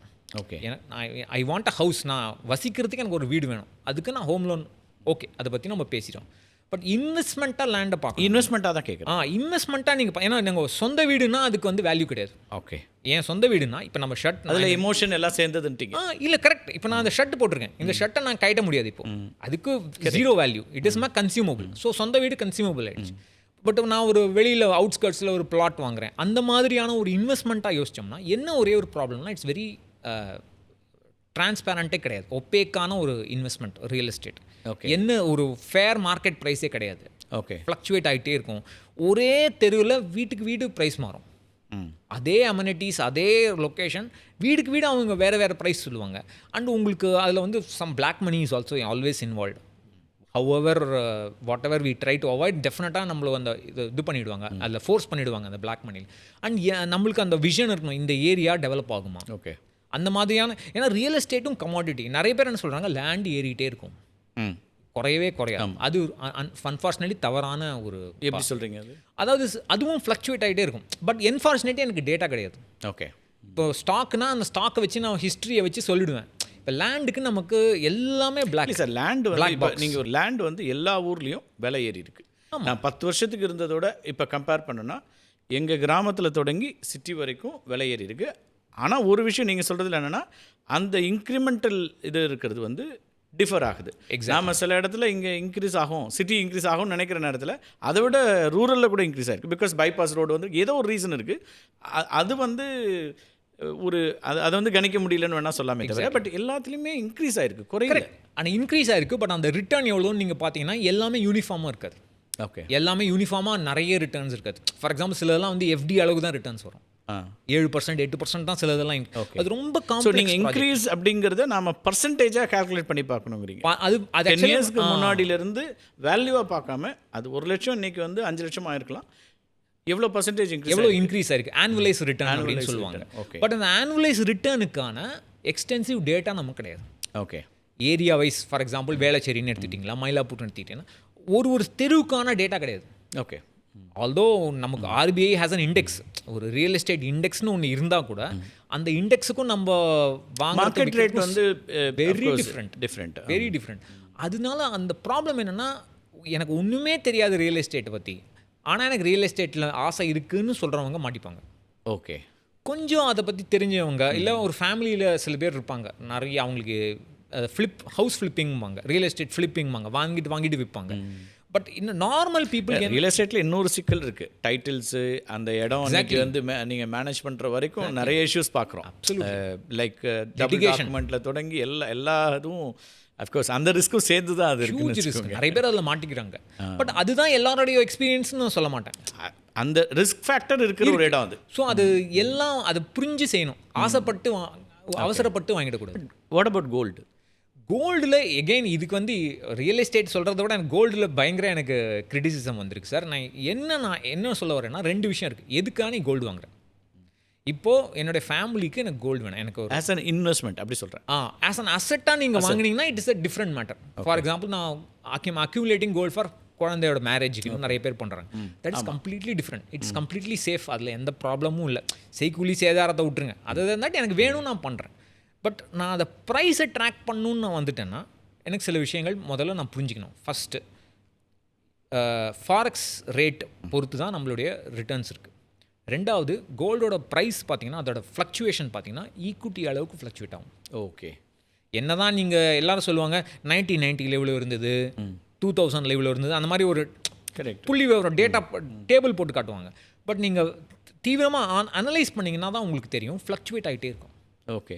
பட் இந்த 1 இயரில் பயங்கர இன்க்ரீஸ் இருக்கே. பயங்கர அது பிகாஸ் ஆஃப் இந்த ட்ரம்ப் ஒரு ஃபியர். அதாவது கோல்டு இஸ் ஃபியர் பேஸ்ட் அசெட்லெஸ். எப்போ வந்து உலகத்தில் வந்து பயம் ஜாஸ்தி ஆகுதோ அப்போ கோல்டு ஏறிட்டே இருக்கும். கொஞ்சம் and also it is related to US dollar, அதோட வேல்யூ அப்படி வருமா? இப்போ என்னென்னா எல்லாருக்கும் ஒரு பயம் வந்துடுச்சு, யூஎஸ் டாலர் வீக்கன் ஆகிடுமோ, யூஎஸ் வந்து டாமினன்ட் கரன்சியாக இருக்காதோ, இந்த பிரிக்ஸ் நேஷன்ஸ்லாம் வந்து அதை டாமினேட் பண்ணுவாங்களோ, சைனா வந்து வில் டாமினேட் யூஎஸ், அந்த பயமும் இருக்குது. ப்ளஸ் இந்த டேரிஃப்ஸ் ப்ராப்ளமும் இருக்குது. பட் இதெல்லாம் கொஞ்சம் செட்டில் டவுன் ஆகிடுங்கிற நம்பிக்கை எனக்கு இருக்குது. ஓவர் டைம் இந்த 60 to 70% இந்த மூணில் you suggest investment in equity. Equity is a known devil. அதனால பண்ணலாம். அஃப்கோர்ஸ் எனக்கு கோல்டு, நான் என்ன எல்லாருக்கிட்டையும் மக்கள்கிட்ட சொல்லணும்னா எனக்கு கோல்டு தேவை, எனக்கு நான் இன்வெஸ்ட் பண்ணணும்னு ஆசை இருக்குன்னா அப்போ என்னுடைய போர்ட்ஃபோலியோவில் 3 வந்துடும். கோல்டு, பிஎஃப், ஈக்விட்டி, இண்டெக்ஸ் ஃபண்டே வச்சுங்களேன். இதை எப்படி நான் மேனேஜ் பண்ண போகிறேங்கிற ஒரு புரிதல் வேணும். ஏன்னா இன்றைக்கி நான் 20% கோல்டு வச்சுருக்கேன்னு வச்சுக்கோங்க. ஃபார் எக்ஸாம்பிளுக்கு 20% அது எப்போவுமே இருக்காது. அடுத்த வருஷம் அது வந்து 25 மாறலாம், 15 மாறலாம். அப்போ நீங்கள் என்ன பண்ண போறீங்க? ரைட். அப்படியே விட்டுருவீங்களா, இல்லை அதை ரீசெட் பண்ணுவீங்களா? அதுக்கு பேர் ரீபேலன்சிங் சொல்லுவாங்க. அந்த போர்ட்ஃபோலியோ மேனேஜ்மெண்ட் ஸ்டெப்ஸ் எல்லாம் பற்றி நான் படிக்காமல் கோல்டுக்கு போனேன்னா என்னுடைய போர்ட்ஃபோலியோ வந்து லக் பேஸ் பண்ணி ஆகிடும். ஓகே. இப்போ நான் கஷ்டப்பட்டு சம்பாதிக்கிற பணம் it cannot depend on luck. அது ஒரு irresponsible இல்லை. அதனால நான் சொல்கிறேன். ஸோ புரிஞ்சு அந்த என்ன பண்ணணும்னு புரிஞ்சுட்டு நீங்கள் இன்வெஸ்ட் பண்ணால் நோ ப்ராப்ளம். லைஃப் இன்சூரன்ஸ் சொன்னீங்க பேசிக்காக. ஓ, என்னோட எக்ஸ்பீரியன்ஸில் வச்சுக்கோங்க, நான் 2000 1 lakh சம் அஷ்யூர்டுன்னு போடுறேன்.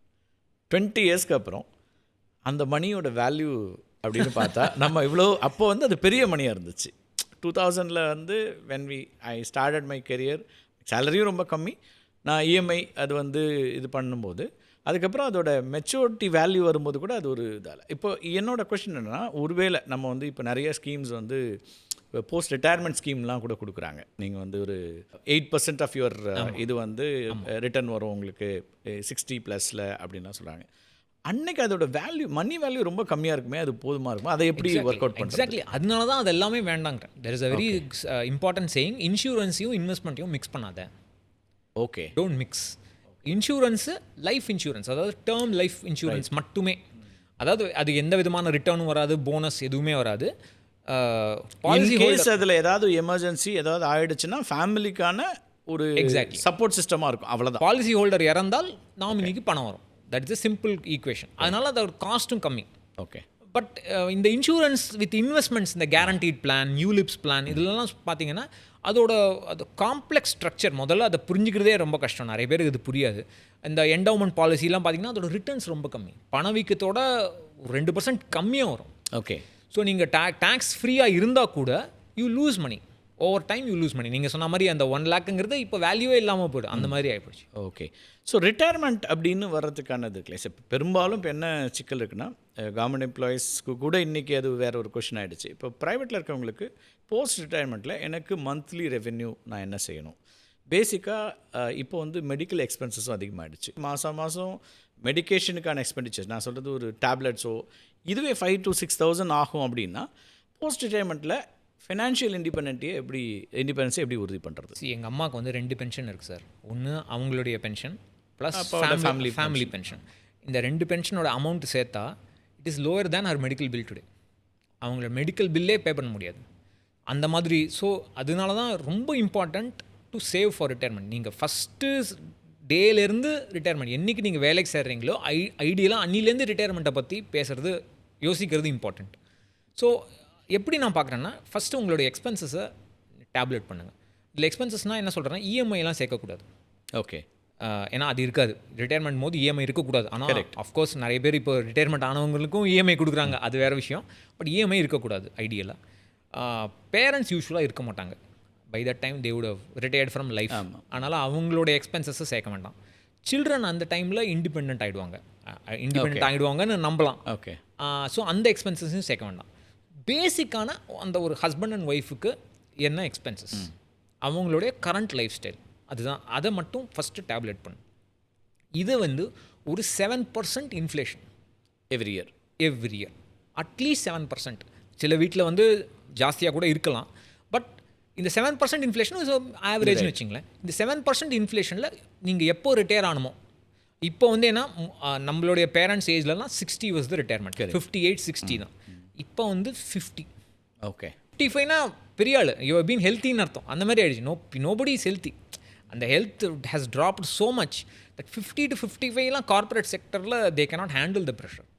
ஸோ கவர்மெண்ட்டில் maybe they can handle it. But corporate செக்டர்ஸில் பார்த்தீங்க, ப்ரைவேட் செக்டர்ஸில் 55 இஸ் நார்மல். லார்ஜ்லி ஐடிலாம் ஆல்மோஸ்ட் அவங்களுக்கு அதோட கம்மி, ஐடியில் அதோட கம்மி. But maybe only highly skilled people will be retained. Right. So அந்த 50 to 55ல் உங்களுக்கு அந்த இன்னியோட எக்ஸ்பென்சஸ் 7% இன்ஃப்ளேஷனில் எவ்வளோவா இருக்கும்? ஃபார் எக்ஸாம்பிள், ஒரு 30,000 ஒரு 30-year-oldக்கு ஒரு 30,000 வச்சிங்களேன். 7% இன்ஃப்ளேஷன் போட்டுங்க. அட் ஏஜ் 55 அந்த 30,000 1.62 lakhs ஆகிடும். இன்னியோட 30,000. நான் அந்த நடுவில் இந்த 25 வருஷத்தில் நடுவில் வர செலவை நான் கணக்கு போடல, அது அப்புறமா பண்ணோம். பட் இன்னைக்கு 30,000 எக்ஸ்பென்சஸ்னால் அது 55 ரிட்டையர்மெண்ட்னு வச்சோம்னா அந்த ஃபேமிலிக்கு 1.62 lakhs வேணும். ஓகே. அண்ட் அவங்க 85 வரைக்கும் இருக்காங்கன்னு வச்சுங்களேன். That either of them, one of them will live up to 85 வச்சுங்களேன். ஆல்மோஸ்ட் 8.5 lakhs ஆகிடும். ஓகே. இந்த 7% இன்ஃப்ளேஷன் வச்சுட்டோம். இதில் என்ன ஒரேன்னா, இந்த 7% இன்ஃப்ளேஷனுக்கு இஸ் வெரி டிஃப்ரெண்ட் ஃப்ரம் நம்ம கவர்மெண்ட் சொல்கிற இன்ஃப்ளேஷன். கவர்மெண்ட் சொல்லுவாங்க RBI is controlled inflation 4%, 5%. But நம்மளுடைய லைஃப் ஸ்டைல் இன்ஃப்ளேஷன் தான் மெயின். ஓகே. நம்ம லைஃப் ஸ்டைல் சேஞ்ச் ஆகிட்டே இருக்குது. நீங்கள் சொன்ன மாதிரி முன்னாடி இருந்த லக்ஸரி இப்போது எசென்ஷியல் நீட் ஆகிடுச்சு, எசென்ஷியல் ஆகிடுச்சு. ஸோ அதுதான் ஃபேக்டர் பண்ணும். ஓகே. இப்போ எனக்கு என்னென்னா, பென்ஷன் அப்படின்னு பார்த்தீங்கன்னா வித்தின் 5 இயர்ஸ்க்குள்ளே உங்களுடைய எக்ஸ்பென்சஸ் பென்ஷனோட ஜாஸ்தி ஆகிடும். ஏன்னா நீங்கள் முன்னாடி சொன்ன ரிட்டையர்மெண்ட்டுக்கு அப்புறம் சொல்கிறீங்க. ரிட்டையர்மெண்ட்டுக்கு அப்புறம் ஏன்னா நீங்கள் முன்னாடி சொன்ன மாதிரி பென்ஷன் இஸ் ஃப்ளாட்.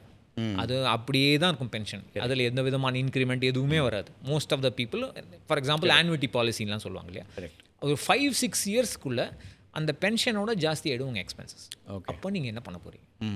அப்போது உங்களுக்கு ஒரு கார்பஸ் வேணும், ஒரு லம்சம் வேணும். இந்த லம்சம் அமௌண்ட்லேருந்து முதல்ல நீங்கள் அந்த லம்சம்மை இன்வெஸ்ட் பண்ணணும். இந்த இன்வெஸ்ட்மெண்ட்லேருந்து கொஞ்சம் கொஞ்சமாக நீங்கள் விட்ரா பண்ணிகிட்டே இருக்கணும். ஓகே. எப்படி விட்ரா பண்ணணும்னா, உங்களோட எக்ஸ்பென்சஸ் ஏற ஏற அதை மேட்ச் பண்ணுற அளவுக்கு நீங்கள் விட்ரா பண்ண போகிறீங்க. ஸோ இந்த மாதிரி ஒரு 30 வயசு நபர் 55 ரிட்டையர் ஆகிறாரு, 85 வயசு வரைக்கும் உயிரோடு இருக்காருன்னா அவருக்கு 4.5 கோடி வேணும். 4.5 crores. நான் தான் எல்லாருக்கிட்டையும் சொல்லுவேன், இந்த போஸ்ட் ரிட்டையர்மெண்ட் லைஃப்க்கு சொல்கிறீங்க. எக்ஸாக்ட்லி. ஸோ அது இப்போ 4.5 கோடினா எல்லாரும் மலைப்பாயிடுவாங்க. ஐயோ 4.5 கோடியான, இப்போ 4.5 கோடி சொல்லலை, 25 வருஷம் கழிச்சு உனக்கு 4.5 கோடி வரணும். அது ஒன்றால் ரெகுலராக இன்வெஸ்ட் பண்ணால் முடியும். ஸோ அந்த நம்பிக்கை முதல்ல வேணும். ஓகே. ஸோ நான் எல்லாருக்கிட்ட என்ன சொல்லுவேன், க்ரோர்பதிங்கிறது கனவு கிடையாது, இட் இஸ் மேண்டட்டரி, அத்தியாவசியம் ஆகிடுச்சு. எல்லாருமே க்ரோர்பதி ஆகணும். நான் சொல்கிறது இப்போது 30,000 எக்ஸ்பென்ஸுங்கிறது border line middle class and upper middle class somewhere, அவங்கள நான் சொல்கிறேன். அவங்களுக்கே 4.5 கோடி வேணும் 25 வருஷம் கழிச்சு. ஸோ அவ்வளோ இம்பார்ட்டண்ட்டான ப்ராப்ளம். அதனால தான் நான் எல்லாருக்கிட்டையும் சொல்கிறேன், கொஞ்சம் ரிட்டையர்மெண்ட்டை பற்றியும் எமோஷனலாக இருங்க. ஓகே. நான் இன்னொருத்தரை நம்பி வாழ்ந்துடக்கூடாது, என் பசங்களை நம்பி வாழ்ந்துடக்கூடாது. அது பெரிய கொடுமை. அதுதான். Of course health is different. நமக்கு ஹெல்த், பட் ஃபினான்ஷியல் இண்டிபெண்டன்ஸுங்கிறது ஒரு அவங்களுக்கு ஒரு பீஸ்ஃபுல்லான ஒரு மைண்டு கொடுக்கும். நம்ம டிபெண்ட் ஆகிருக்கோங்கிறதே ஒரு ப்ரெஷர் பில்ட் ஆகும். அதனால இப்போ என்ன பண்ணுவோம், நம்மளால் ஃப்ரீயாக வாழவும் முடியாது. நம்ம பசங்களோடு இருக்க வேண்டி வரும், அவங்க சொல்கிறத கேட்க வேண்டி வரும், அந்த பிரச்சனை. ஸோ அதை பற்றி கொஞ்சம் எமோஷ்னலாக இப்போவே இருங்க. அப்புறம் 45 வயசில் 50 வயசில் இந்த புரிதல் வந்தால் கொஞ்சம் லேட் ஆகிடும். உங்களால் அந்த ரிஸ்க் எடுக்க முடியாது. சரி ஆயிடுச்சு, அப்போ என்ன பண்ணுறது? ஸோ அந்த ஏஜுக்கு வந்துட்டேன், அக்ரெசிவாக இன்வெஸ்ட் பண்ணணும். ஓகே. அக்ரெசிவாக இன்வெஸ்ட் பண்ணணும். அதை எப்படி என்ன மீன் பண்ணுறீங்க? அக்ரெசிவ் இன்வெஸ்ட்மெண்ட் எவ்வளவு முடியுமோ ஒரு அட்லீஸ்ட் ஒரு 40% ஈக்விட்டி. அதே இண்டெக்ஸ் ஃபண்டு போதும். 40% ஈக்விட்டி டேக் ஹோமில் 40% அங்கே எடுத்துகிட்டு போயிடும். எவ்வளோ முடியுமோ டேக் ஹோமில் கஷ்டம். எங்களால் எவ்வளோ இன்வெஸ்ட் பண்ண முடியுமோ ப்ளஸ் உங்களுடைய செலவுகளை கொஞ்சம் குறைச்சிக்க வேண்டியது பெட்டராக இருக்கும். ஏன்னா இப்போ நிறைய ஆன்லைன் கால்குலேட்டர்ஸ்லாம் வந்துடுச்சு. உங்களோட கால்குலேட்டர் ரொம்ப முக்கியமான ஒன்று. நான் அதை பற்றி பேச நினச்சேன். You have created a calculator இல்லையா? அது எப்படி ஸ்டார்ட் பண்ணீங்க? ஏன்னா அது இப்போ செபி யூஸ் பண்ணுறாங்க. அதை உங்களோட முகமே உங்கள் கால்குலேட்டர் தான். அதை பற்றி கொஞ்சம் சொல்லுங்கள். ஆக்சுவலாக அதை பற்றி பயந்து தூக்கம்லாம் போனவங்க நிறைய பேர் இருக்காங்க. அன்ஃபார்ச்சுனேட்லி எனக்கும் முதல்ல தூக்கம் போச்சு. நான் எல்லாருக்கிட்டையும் என்ன சொல்லுவேன்னா, இந்த குவாண்டம் மெக்கானிக்ஸ் சொல்கிறப்ப தான், குவாண்டம் மெக்கானிக்ஸ் தெரியும் இல்லையா? எல்லோரும் சொல்லுவாங்க குவாண்டம் மெக்கானிக்ஸ் வந்து புரியலன்னு சொல்கிற ஸ்டூடெண்ட்டு தான் normal student, good student. Okay, அது யாருக்கும் புரியாது. அதே மாதிரி ஒரு ரிட்டையர்மெண்ட் கால்குலேட்டரை நீங்கள் யூஸ் பண்ணும்போது ஃபஸ்ட் டைம் அது உங்களை ஷாக் பண்ணும். ஓகே, அது ஐயோ இவ்வளோவா, என்னால் இது முடியவே முடியாதேங்கிற ஒரு ஃபீலிங் உங்களுக்கு கொண்டு வந்தால்தான் அந்த கால்குலேஷன் கரெக்ட். இதே வந்து நான் பிவி சுப்ரமணியம்ங்கிறவர்கிட்ட வந்து என்னுடைய கால்குலேஷனாக வந்து ஐ திங்க் 2010, 2009 அந்த ஏஜில் அந்த டைமில் காமிச்சேன். அவர் வந்து இதே கேள்வி தான் நான் அவர் கேட்டேன், என்ன சார் இவ்வளோ வருது, என்னால் இதெல்லாம் முடியாதுன்னு இதே மாதிரி தான் சொன்னேன். அவர் சொன்னார் இது கரெக்டு, நீ போன கால்குலேஷன் இஸ் பர்ஃபெக்ட், உன்னோட இன்புட்ஸும் கரெக்டு, ஃபார்முலா எல்லாம் கரெக்டு, இன்வெஸ்ட் பண்ண நம்பிக்கையாக வரும்னாரு. ஓகே, ஸோ அதுதான் அப்படி தான் இந்த கால்குலேட்டர் பில்ட் பண்ணது. அண்டு நானே அந்த ஓவர் ஏஜ் நமக்கு அப்பப்போ கொஞ்சம் விஸ்டம் வரும் இல்லையா? இந்த இன்புட் ஆட் பண்ணலாம், அந்த இன்புட் ஆட் பண்ணலாம். ஃபார் எக்ஸாம்பிள் நான் ஆர்பிஐ கிட்ட பேசும்போது அவங்க வந்து அவங்களுடைய பென்ஷன் ஸ்கீம் வேறு, வேர்ல்ட் பேங்க்கில் அவங்களுடைய பென்ஷன் ஸ்கீம். ஸோ இந்த மாதிரி கார்பரேட்ஸ் எம்ப்ளாயீஸ் கிட்ட பேச பேச அந்த calculator it became better and better. Okay, right. நீங்கள் 2 பேரும் சேர்ந்து அவங்களோட அந்த முதல் புத்தகம் இல்லையா? புத்தகம், ஆமாம் சார். Okay okay. அண்ட் அதுக்கப்புறமா 2 புத்தகங்கள் எழுதிட்டீங்க. இது வந்து எழுதுறது எப்போ தொடங்குனீங்க? இது வந்து புக்காக மாற்றுறது அப்படிங்கிற ஐடியா எங்கே? நான் ஆக்சுவலாக வந்து 90ஸ்லேயே ரொம்ப ஸ்கூல்லேயே எழுதுவேன். சார், சின்ன ஆனால் அப்போ நான் மைக்ரோ பிளாகிங் மாதிரி பண்ணுவேன். சும்மா ஏதாவது ஒரு கொட்டேஷன் மாதிரி எழுதுவேன். பட் ஆஃப்டர் தட் எனக்கு அது நேச்சுரலாக வந்துடுச்சு, எனக்கே தெரியாது. இன்னும் இன்ஃபேக்ட் மேடை பேச்சே எனக்கு தெரியாது. நான் மேடையில் பேசினதே இல்லை. ஃபஸ்ட்டு டைம் நான் மேடையில் பேசினதே எம்எஸ்சியில் தான். ஓகே, அப்போ தான் எனக்கு தெரியும் என்னால் பேச முடியும்னு. அதே மாதிரி தான் எழுத்தும் கேம் நேச்சுரலி. எம்எஸ்சியும் மெட்ராஸ் ஐஐடி தான் பண்ணீங்க? ஆமாம். ஓகே, பிஹெச்டி அங்கே? ஆமாம். போஸ்ட் டாக் ஜெர்மன் போயிட்டீங்க? ஆமாம் sir, correct. Okay okay. Then அப்புறம் இங்கே வந்து ஃபேக்கல்ட்டி? ஆமாம் sir, IIT Madras physics faculty. ஆமாம். அதுதான் எனக்கு ஆச்சு, ஏன் ஃபிசிக்ஸை விட்டுட்டாரே அவர் அப்படின்னு. ஃபிசிக்ஸை விடலை, இன்னும் அந்த அன்பு பாசமாக இருக்குது. ரிசர்ச் என்னால் உடம்புனால என்னுடைய ஹெல்த் இஷ்யூஸ்னால என்னால் அவ்வளோ ரிசர்ச் பண்ண முடியல. அதனால் but still you teach physics? ஆமாம், ஐ ஸ்டில் போஸ்ட் கிராஜுவேட்ஸ்க்கு பிஹெச்டி ஸ்டூடெண்ட்ஸ்க்கு I teach physics. Okay okay. So இந்த இன்வெஸ்ட்மெண்ட் பார்ட் வரும்போது இப்போது ஒரு பக்கம் வந்து நம்ம பிஸ்னஸ் பீப்புள் பற்றி அதிகம் பேசல, எம்ப்ளாய்மெண்ட்டில் இருக்கக்கூடியும் பேசணும். பட் நிரந்தர வருமானம் இல்லை அப்படிங்கிறவங்க எப்படி இதை அப்ரோச் பண்ணணும்? பேசிக் ரூல்ஸ் வந்து எல்லாருக்குமே சேம் தான் சார். பட் ஒன்லி திங் அவங்க பிஸ்னஸ் அவங்களுக்கு அந்த கேஷ் ஃப்ளோ வந்து இர்ரெகுலராக வரும். ஓகே, ஒன்றுமே வராது 6 மாதத்துக்கு, திடீர்னு பிச்சுக்கிட்டு வரும். ஆமாம். பட் அவங்க ட்ராக் பண்ணும். ஆனால் நான் என்ன சொல்லுவேன், ஃபஸ்ட்டு வந்து அவங்கள எமர்ஜென்சி ஃபண்டு சேலரிடு எம்ப்ளாயீஸ்க்கு எவ்வளோ முக்கியமோ அதை விட 3 times 4 times எமர்ஜென்சி ஃபண்டு முக்கியம். ஓகே, ஃபஸ்ட்டு அவங்க பிஸ்னஸ்க்கு ஆரம்பிக்கிறதுக்கு முன்னாடியே ஒரு எமர்ஜென்சி ஃபண்டோடு ஆரம்பிக்கிறது பெட்டர். ஒரு அட்லீஸ்ட் 1 வருஷம் எக்ஸ்பென்சஸ். அதாவது பில்கேட்ஸ் ரொம்ப அழகாக சொல்லியிருந்தார். அவர் வந்து மைக்ரோசாஃப்ட் ஆரம்பிக்கும்பொழுது அவரோட வீடு கராஜில் தான் ஆரம்பித்தார். நெக்ஸ்ட்டு 5 இயர்ஸ்க்கு நான் கேஷ் வச்சுருந்தேன். ஏன் கேஷ் வச்சுருந்தேன்னா, எங்கூட நான் தான் என்னோட ஆர்கனைசேஷனில் யங்கஸ்ட் எம்ப்ளாயி, மற்றவங்கெல்லாம் அவங்களுக்கு பிள்ளைக்குட்டிக்காரங்க. இப்போ எனக்கு ஏதாவது பிஸ்னஸ் லாஸ் ஆகிடுச்சுன்னா அவங்களுக்கு நான் எப்படி பணம் கொடுப்பேன்? ஸோ அதுக்கு நான் 5 இயர்ஸ் கேஷ் வச்சுருந்தேன். அந்த மாதிரியான 5 இயர்ஸ் கேஷ் வேணால் அட்லீஸ்ட் 1 year கேஷ், அந்த மாதிரி ஒரு பேஸ் வச்சுட்டு முதல்ல அது ரெகுலர் எக்ஸ்பென்சஸ்க்கு அதை வச்சு ஹேண்டில் பண்ணும். ப்ளஸ் பிஸ்னஸ் இன்கம் ப்ராஃபிட்னு உங்களுக்கு எப்போ வருதோ அன்னிலேருந்து ரெகுலராக எப்போ முடியுமோ கணக்கு வச்சுட்டு இன்வெஸ்ட் பண்ணால் போதும். ஓகே, நான் ஜான்வரியில் இன்வெஸ்ட் பண்ணேன், நெக்ஸ்ட்டு ஆகஸ்ட்டில் இன்வெஸ்ட் பண்ணுறேன், தட் இஸ் ஃபைன். நெக்ஸ்ட்டு ஜான்வரியில் எவ்வளோ பண்ணேன் அதை இன்க்ரீஸ் பண்ணுறேன்னா. Okay, biggest driving factor of wealth எப்படின்னா, உங்களால் வருஷம் உங்களோட இன்வெஸ்ட்மெண்ட்டை எவ்வளோ இன்க்ரீஸ் பண்ணுறீங்க. ஓகே, என்னுடைய கேஸ்லேயே என்னால் ஒரு 10-12 வருஷத்தில் I was able to become financially independent. அதோட மெயின் டிரைவிங் ஃபேக்டர் போஸ்ட் ரிட்டையர்மெண்ட்டுக்கும் இப்போ இண்டிபெண்டான பிளான்ஸோட இருக்கீங்க. ஆமாம். ஓகே, அதோட மெயின் டிரைவிங் ஃபேக்டரை என்னால் வருஷம் இன்க்ரீஸ் பண்ண முடியும். Okay, so I recommend 5%. உங்களால் இன்றைக்கி நீங்கள் 100 ரூபாய் இன்வெஸ்ட் பண்ணுறீங்கன்னா அடுத்த வருஷம் 105 ரூபாய் இன்வெஸ்ட் பண்ணணும். சேவிங்ஸ் அப்படிங்கிற இடத்துலேருந்து இன்றைக்கி வந்து ஸ்பெண்டிங் அப்படிங்கிற இடத்துக்கு மாறிட்டோன்னு. இப்போ எல்லாமே இந்த ஜென்ரேஷனை பொறுத்த வரைக்கும் எக்ஸ்ப்ளோர் பண்ணுறது அப்படின்னு ஒரு இடத்துல இருக்காங்க. ட்ராவல் எக்ஸ்ப்ளோர் பண்ணுறோம், ஃபுட் எக்ஸ்ப்ளோர் பண்ணுறோம், அப்படின்னு வந்து அதுக்கு ஸ்பெண்ட் பண்ணுவோம். லைஃப்பில் நான் வந்து சம்பாரித்து ஏதோ ஒரு தலைமுறைக்கெல்லாம் வைக்கிறது அப்படிங்கிறதுலாம் இல்லைங்க. இந்த லைஃப்பை நான் என்ஜாய் பண்ணுறேன் அப்படின்னு இருக்கேன்ல. அதுக்கு வந்து நீங்கள் சொல்கிற இந்த கோடு போட்டு வாழ்க்கையை நடத்துறதுங்கிறதுலேருந்து அது கொஞ்சம் வேறையாக இருக்குது. அது எப்படி ஹேண்டில் பண்ணுறது? அப்சல்யூட்லி வேறையாக இருக்குது. என்ன ஒரே ஒரு ப்ராப்ளம்னா, அந்த மாதிரி பண்ணுறவங்க தே வில் ரியலைஸ் தட் நான் இன்வெஸ்ட் பண்ணணுங்கிறத ஒரு 30-35 யோசிப்பாங்க. ஓகே. பட் அதை பண்ணாமல் ஒரு பேலன்ஸ் பண்ணலாமே. அஃப்கோர்ஸ் நீங்கள் என்ஜாய் பண்ணுங்கள். This is the age. என்னால் இப்போ திடீர்னு வேலையை விட்டு போக முடியாது. I cannot go and do things. Youngster பண்ணுற விஷயங்கள்லாம் என்னால் பண்ண முடியாது. 100% பண்ணி தான் ஆகணும். ஏன்னா அந்த எக்ஸ்ப்ளோரேஷனால அவங்களுக்கு they can find there fashion. நிறைய பேருக்கு வந்து என்ன பண்ணணுன்னே தெரியாதவங்க சும்மா அப்படி ஒரு டூர் போனாங்கன்னா தே கேன் ஃபைண்ட் இட். அதனால நிறைய நல்ல விஷயங்களும் நடக்கும். டெஃபினட்டாக அதை பண்ணலாம். பட் எவ்வளோ முடியுமோ ஒரு சின்ன இன்வெஸ்ட்மெண்ட்ஸ் கீப் இட் கோயிங். ஏன் நான் அந்த கொஸ்டின் வைக்கிறேன்னா, அஃப்கோர்ஸ் இது வந்து எவ்ரி இண்டிவிஜுவல் சார்ந்தது தான். நான் என்னவா என் வாழ்க்கையை நான் வச்சுக்கிறேங்கிறது அவங்க முடிவு.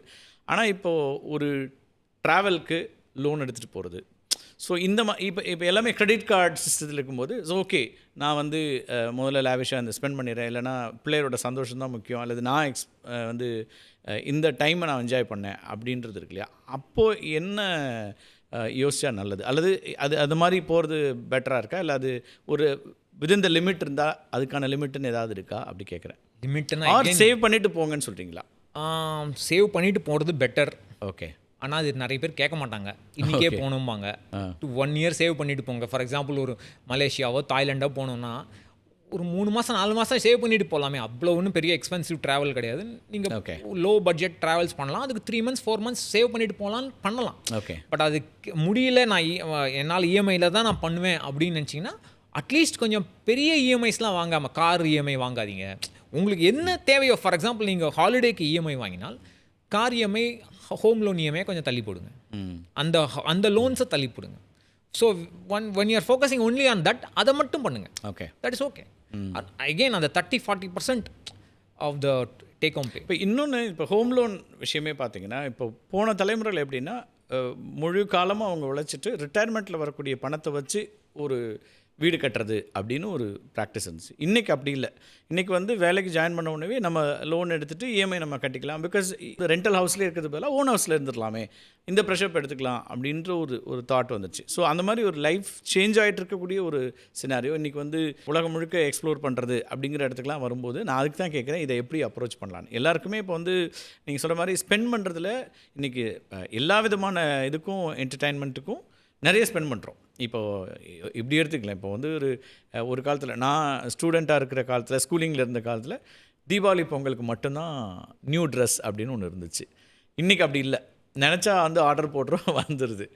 ஸோ அப்படி ஒரு இடம் மாறிடுச்சுன்னா எதில் காஷியஸாக இருக்கணும் அது மட்டும் தான் கேட்குறேன். இது எவ்ரி இண்டிவிஜுவலோட லைஃப், அவங்க அதை விரும்ப போகிறாங்க இருக்காங்க. பட் இந்த சேஞ்ச் ஓவரில் தான் இருக்குது. இப்போ கரண்ட் சினாரியோ அப்படி தான் இருக்குது. அண்ட் இப்போ வந்து நம்ம தேவை கூட அப்படி ஆயிடுச்சோன்னு நான் நினைக்கிறேன். இப்போ நான் ஸ்கூல் படிப்பேன். அகைன் நான் என்னோட எக்ஸாம்பிள் இருந்துச்சுறேன். எனக்கு ஒரே அப்போது ஒரு ஷூ இருந்தால் போதும் அப்படின்னு ஒன்று இருந்துச்சு, ஸ்கூலுக்கான யூனிஃபார்ம் அதுன்னு. பட் இன்றைக்கி ஸ்கூலுக்கே 3 ஷூ வேணுங்க இருக்குது, ஸ்போர்ட்ஸ் டேக்கு வேறு, அதுக்கு வேறு. ஸோ எல்லா விதத்துலையுமே எக்ஸ்பெண்டிச்சர் கூடின ஒரு லைஃப் ஸ்டைலுக்கு வந்துட்டதுக்கு பிறகு தான் இந்த இன்வெஸ்ட்மெண்ட்டுக்கு ரொம்ப முக்கியன்றீங்களா? அன்ஃபார்ச்சுனேட்லி ஆமாம், அது ட்ரூ. பட் என்ன நான் சொல்ல வரேன்னா, இப்போது பர்சனல் ஃபைனான்ஸ் வந்து ஒரு வாட்டர் ஃபில்டு பலூன் மாதிரி. ஒரு பலூனில் தண்ணி ஃபில் பண்ணுறீங்கன்னு வச்சுங்களேன். தண்ணி ஃபில் பண்ணி அப்படி ஹோல்ட் பண்ணுறீங்க. ஒரு இடத்துல அமுக்குறீங்கன்னா பின்னாடி சைடில் அது பல்ஜ் ஆகும். அது அந்த பல்ஜாகிறது நீங்கள் இந்த சைடு திரும்பி போய் பார்த்தா தான் உங்களுக்கு அந்த பல்ஜ் தெரியும். ஸோ இன்றைக்கி நீங்கள் ஒரு லோன் எடுக்கிறீங்கன்னா அதோட விளைவு இருக்குது.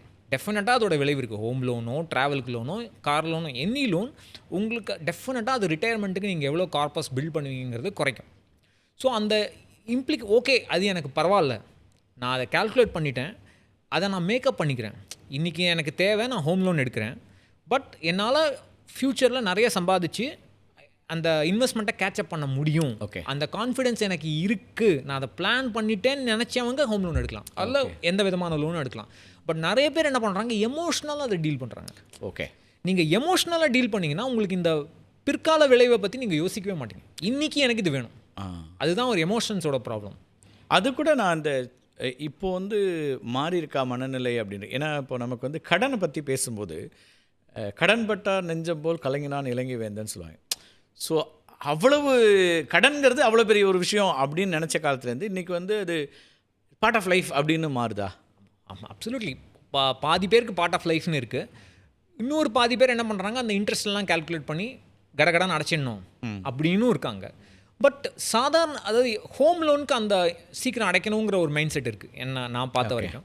பட் நீங்கள் சொன்ன மாதிரி இந்த சின்ன சின்ன லோன்ஸ்லாம் வாங்குறாங்க இல்லையா, பைக் லோன், கேமராக்கு லோன், இல்லை ட்ராவல் மொபைல், அந்த மாதிரி லோன்ஸ் எல்லாம் அதெல்லாம் நார்மல். நான் அதெல்லாம் இஎம்ஐயில் தான் நான் வாங்குவேன். இப்போ வந்து எம்ஆர்பியே யாரும் போடுறதில்ல, பர் மந்த் ப்ரைஸ் தான் போடுறாங்க. எம்ஆர்பி வந்து ஸ்மால் ஃபாண்ட்டில் இருக்குது, அது தேட வேண்டியதாக இருக்குது. அந்த மாதிரி மாறி போச்சு. அது யூர் ரைட், அப்சல்யூட்லி ரைட். இது வந்து நார்மல் அப்படின்னு ஆகிப்போச்சு. ஓகே. இப்போ எனக்கு இன்னொரு கொஸ்டின் இருக்குது சார். இப்போ இன்வெஸ்ட்மெண்ட்டுக்கு நான் போகிறேன், நான் வந்து நீங்கள் சொல்கிற மாதிரி இன்க்ரீஸ் பண்ணிட்டே இருக்கேன். இப்போ ப்ரைவேட்டில் இருக்கவங்களுக்கு சடன்லி ஒரு 3 மாதம் வேலை இல்லை, அப்போ என்ன பண்ணுறது? அதுக்கு வந்து they should have a security. இதே மாதிரி எமர்ஜென்சி ஃபண்ட் ஒரு 3 months 6 months செப்பரேட்டாக ஒரு ஓகே. இந்த மாதிரி நான் ஃப்ரீலான்ஸில் இருக்கேன் இல்லை இந்த மாதிரி ஃப்ளக்சுவேட்டிங் ஜாபில் இருக்கேன்னா அது தனியாக ஒரு அமௌண்ட் எடுத்து வச்சுக்கிறது பெட்டர். ஓகே. நான் இன்ஃபேக்ட் இஎம்ஐ கட்டுறவங்கள்ட்டே நான் என்ன சொல்வேன், ஹோம் லோன் இஎம்ஐ கட்டுறவங்கள்ட்ட ஒரு 3 மாதம் ஹோம் லோன் இஎம்ஐ தனியாக எடுத்து வச்சுருங்க. ஓகே. திடீர்னு உங்களுக்கு வேலை போனாலும் அந்த 3 monthsக்கு அந்த இஎம்ஐ ஓடிட்டுருக்கும். ஸோ அந்த மாதிரி ஒரு பிளான் பண்ணுறது இட்ஸ் ஆல்வேஸ் பெட்டர். அந்த ஒரு புரிதல் வேணும். அதான் சொல்ல, கொஞ்சம் ரூம் போட்டு இதை பற்றி யோசிக்கணும். ஓகே. என்னுடைய கனவுகள் என்ன, என்னுடைய ரெஸ்பான்சிபிலிட்டிஸ் என்ன, இந்த ரெஸ்பான்சிபிலிட்டிஸையும் கனவையும் டெஸ்ட்ராய் பண்ணுறதுக்கு என்னெல்லாம் நடக்கலாம். ஓகே. அது ரொம்ப முக்கியம். அதை மார்பிட் திங்கிங் வாங்க. இப்போ நான் இறந்து போனால் என்ன ஆகும், எனக்கு ஹாஸ்பிட்டலைசேஷனாக என்ன ஆகும், திடீர்னு எனக்கு வேலை போனால் என்ன ஆகும், அந்த மாதிரியான ஒரு திங்கிங் இருந்தால்தான் இதுக்கு என்ன எப்படி ஹேண்டில் பண்ண முடியும். அது ஒரு லிஸ்ட் போட்டு அதை ஒன்று ஒன்றா செஞ்சால் போதும். இப்போ நான் சொல்கிற ஸ்டெப்ஸ் எல்லாமே ஒரு சேலரிட் பர்சனோ பிஸ்னஸ்க்கான ஒரு 1 day per week, ஒரு சாட்டர்டேவோ சண்டேவோ 1 day அந்த ஸ்டெப்பை இம்ப்ளிமெண்ட் பண்ணால் ஒரு 3 months எல்லாம் முடிஞ்சிடும். ஓகே. இப்போ இன்வெஸ்ட்மெண்ட் பேசும்போது எஸ்ஐபி இன்வெஸ்ட்மெண்ட்ஸை பற்றி எப்படி பார்க்குறீங்க? அதாவது SIP is automated way. Okay. அதாவது மியூச்சுவல் ஃபண்ட்ஸ் வாங்குறதுக்கு மியூச்சுவல் ஃபண்ட் யூனிட்ஸ் நம்ம வாங்க போகிறோம். என்ன என்ஏவி இருக்கோ நம்ம எவ்வளோ பணம் கொடுக்குறோமோ அதுக்கேற்ற யூனிட்ஸ் நமக்கு கொடுப்பாங்க. அதை வந்து ஆட்டோமேஷன் பண்ணுறது தான் எஸ்ஐபி பேசிக்காக. எஸ்ஐபி இன்வெஸ்ட் பண்ணணுங்கிறது, எஸ்ஐபி யூஸ் பண்ணணுங்கிறது அவசியம் இல்லை. இப்போ என்ன ஆச்சுன்னா எஸ்ஐபி ப்ராபகண்டா ரொம்ப ஜாஸ்தியாகி எந்த எஸ்ஐபியில் இன்வெஸ்ட் பண்ணலாம் அப்படிங்கிற கேள்வி வந்துருச்சு. ஓகே. எஸ்ஐபியில் நீங்கள் இன்வெஸ்ட் பண்ண முடியாது.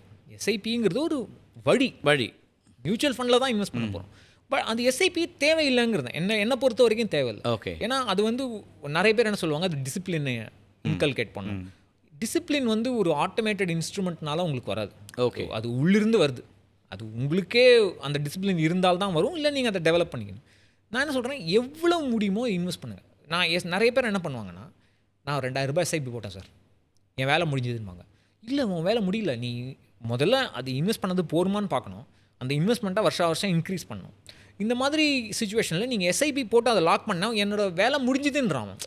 அந்த மென்டாலிட்டி இல்லாமல் நான் இந்த மாதம் 2000 ரூபாய் இன்வெஸ்ட் பண்ணேன், நெக்ஸ்ட் மந்த் என்னால் 2500 ரூபாய் இன்வெஸ்ட் பண்ண முடியுமா? So I force my self to invest more and more. நானே 1 minute தான் சார் ஆகும். ரைட். ஆன்லைனில் ஒரு ஆப்பில் போய் இன்வெஸ்ட்மெண்ட்டை கம்ப்ளீட் பண்ணுறதுக்கு ஜஸ்ட் 1 minute தான் ஆகும். அது தானாக பண்ணேன். ஓகே. ஃபோர்ஸ் அது நீங்கள் ஒரு ஆப்பில் வச்சு நீங்கள் மாதம் அதை என்டர் பண்ணணும் டேட்டா. ஓகே. என்கிட்ட ஒரு ஃபைல் இருக்குது சார், 2011 என்னோடய பொசஷன்ஸ்லேயே மோஸ்ட் ப்ரௌட் அதுதான். 2011லேருந்து அந்த ஃபைலை மெயின்டைன் பண்ணுறேன்.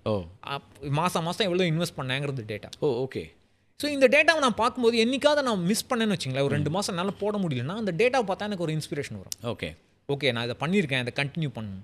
ஸோ அதுதான் எல்லாரும் அந்த டைரி எழுதணும்னு சொல்லுவாங்க இல்லையா, அதே மாதிரி இன்வெஸ்ட்மெண்ட் டைரி ஓகே ஆன்லைன்லேயோ இல்லை நோட் புக்லேயோ ஏதோ ஒன்று அதை மெயின்டைன் பண்ணால் உங்களுக்கு ஒரு இன்ஸ்பிரேஷன் வரும். ஓகே, அது ரொம்ப முக்கியம். இன்வெஸ்ட்மெண்ட் டைரி அப்படிங்கிறது ரொம்ப அவசியம். எதுக்காக இன்வெஸ்ட் பண்ணுறேன், ஓகே, அண்ட் இது வந்து நம்ம ஸ்பௌஸுக்கும் அதை அப்படியே கொடுத்துடலாம்.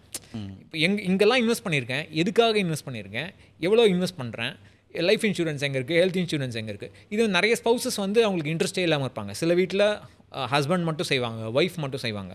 பட் இந்த ஸ்பௌஸ் கூட இந்த டைரியில் எல்லாம் இருக்குப்பா பார்த்துக்கான்னா they will look at it whenever. நமக்கு உடம்பு சரியில்லையோ இல்லை நம்ம ப்ரொமோஷன் ஆகி வேறு வேலைக்கு போட்டோம் இல்லை டைமே இல்லைன்னு வச்சுங்க, தே can handle the house. Okay, அந்த மாதிரியான சுச்சுவேஷன். இது ஒரு நல்ல டிப் நினைக்கிறேன். இன்வெஸ்ட்மெண்ட் டைரிங்கிறது ஒரு மஸ்ட் எல்லாருக்கும். Super sir. நிறைய இன்வெஸ்ட்மெண்ட் பற்றி அதெல்லாம் பற்றி நிறைய பேசியிருக்கோம். இன்னும் நிறைய உங்கள்கிட்ட பேசலாம் வெவ்வேறு விஷயங்களை. உங்களுடைய வருகைக்கும் கருத்து பெயருக்கும் மிக்க நன்றி. Thank you sir, thank you. மீண்டும் ஒரு நிகழ்ச்சியை சந்திக்கலாம் நண்பர்களே. நன்றி, வணக்கம்.